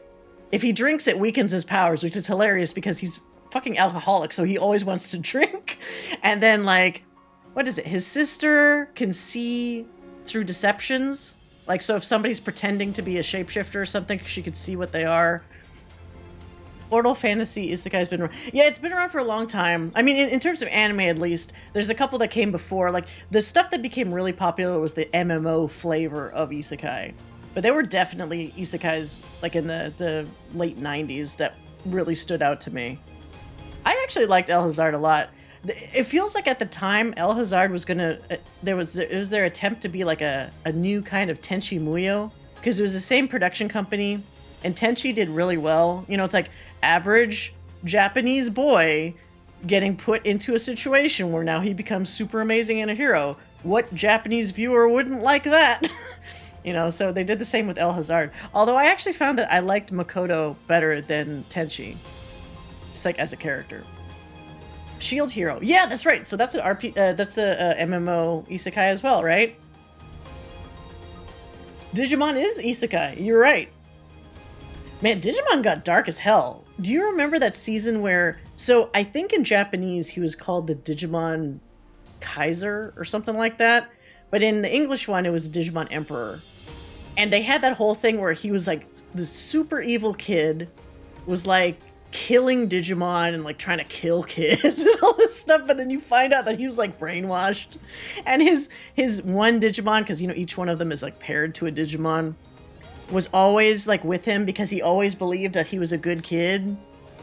And then they have this really depressing thing where like the Digimon, I forgot, he was like a little caterpillar Digimon who's cute, like got itself killed protecting him, and that's what snaps the Emperor out of his brainwashing, and he becomes like a good kid again. And I was like traumatized when I was a kid watching it, going like, what the fuck? Wormmon, yeah. Oh my god. Yeah, you saw that then. Yeah, so like that poor dude, like he was depressed for like a week. Because then you see him just crying and his parents don't understand what's wrong with him. Because he's like so depressed and pissed off at himself for like what he was, even though it wasn't really him. And then they twist the knife even more because his symbol or whatever, wasn't his symbol like, each kid has a symbol or like a value or whatever, and his was like kindness. It's like the fucking Digimon Emperor had kindness the whole time. Yeah, the armored Digimon. Oh my god, you remember way more than I do, but it's coming back to me when you mention it. Holy shit. I love Tenchi though, and I love the English dub. Oh god, some of the dub in Tenchi Muyo was pretty bad though. It was charming, but it was kind of bad. Like Tenchi's voice was awful. Every season of Digimon is a fever dream. It really is. And then, like, it was also confusing because, like, for example, some of the Digimon or Digivolutions were, like, human-looking. Like, you have Patamon, who looks like a fucking stuffed animal, that digivolves somehow into Angemon, who's a hot dude. And I was watching it going, like, I'm really confused right now because this guy's kind of hot, but he came from, like, a toy dog. Like, what am I doing watching this show? So season 4 was straight up humans turning into Digimon. Yeah, so they did, was it season 4? The ones where they were like they're straight up starting to merge with their Digimon and stuff at one of the series or seasons. They started doing some crazy shit at a certain point. And then apparently recently they did like either a reboot or like a remake of the first season, like the first cast, but I didn't see it. So I don't know if that like was good or if it's just essentially the same shit.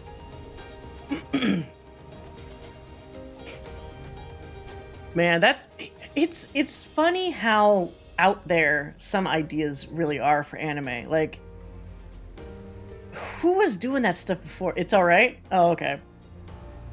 Nothing really beats the original, right? You know, there's a quality to that.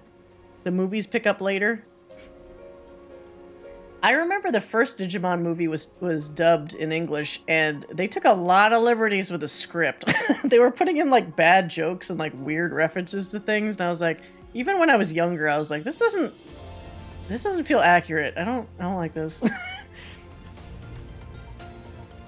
Because it was that same era where they were when they would make a dub and they would take liberties with maybe there was something in Japanese that wouldn't translate well, and instead of trying to figure out how to properly translate that to English, they would just completely just rewrite it to something that's easier to more palatable. Like what they did with Pokemon. Nothing beats a jelly-filled donut. It's not a fucking donut, Brock. It's a fucking onigiri. Doesn't look anything like a donut. Like, come on. As a kid, I thought Digimon movie was amazing. It was animated really well. Yeah, they changed the story pretty drastically. For that first one, I think for the later ones, they might have stayed closer to what the actual plot line was, I think. They also chickened out on a lot of deaths. Like, that Wizardmon that was friends with Gatomon? Or whatever? I saw the original where he actually died, and it's kind of horrific. But in the English one, they cut out a bunch of shots, so it just looks like he falls over. And she's crying about it, where it's like, did he die? We should see the Japanese one. It's like, no, he fucking died, dude. He's not coming back.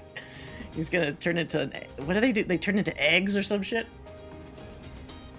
Like when they die. Anyway. I can talk about anime forever. Let's maybe save some of our little anime discussions for maybe next Wednesday, then, because otherwise I'm gonna lose my voice just talking about anime all evening. As fun as it is, yeah. Anyway, so I think let's see, what time is it? It's almost 11:30. That's not too bad. I did emphasize that this was gonna be like a shorter stream tonight, so we can keep to that. I'll say we'll leave it as I sit on my anime cat throne here. I'll leave it that way for tonight. Moonfire Faire was fun. Maybe a little lighter on content than I thought it was going to be. But I mean, the seasonal events, with a few exceptions, aren't generally like super heavy. Yeah, my little cat throne. It's a good anime discussion throne. I think I'll use it again next time. So for next week, I need to figure out what we're going to do. There's, as I mentioned before, there's going to be kind of a lack of new content for a while. So I do have my Urianger alt. We could revisit some of the current 6 point... Was it like from 6.2 to 6.4 content?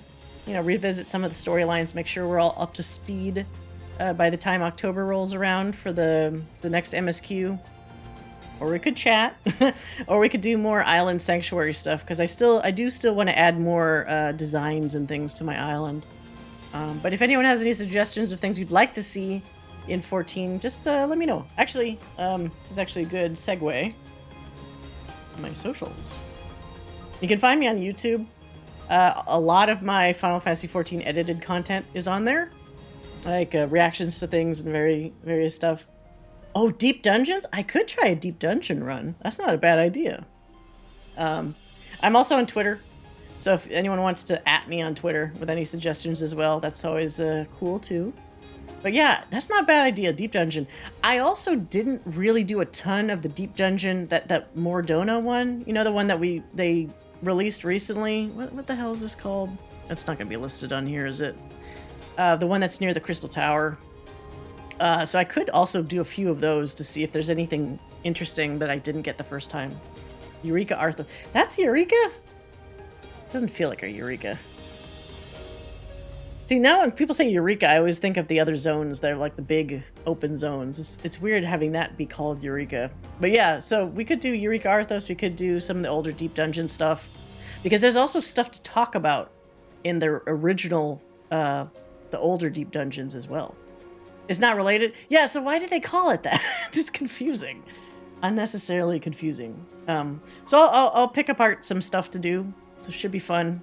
These are shorter streams anyway, so we're not locked in for like hours at a time. I think usually around 3.5 hours is a good little short stream. But yeah, so thanks everybody for coming by. It's a lot of fun. Thanks Omniverse for the fun discussions, and Joe as well. I love nostalgia talking about anime. It's funny because the more I do, the more I realize how much I remember, which is kind of crazy. Yeah. So anyway, I'll see you guys next time. Now keep in mind, the next 14 stream will be on Wednesday, but we will continue with Mass Effect 1 on Saturday at 8 p.m. Pacific. So if you want to see me fumble around in Mass Effect and probably make some pretty poor choices, please tune in then for some more fun. In the meantime, I hope you guys have a great rest of your week. I hope this helped ease you through. It's a Friday. Hopefully I'll see you on Saturday, but until then, have a great week and take care.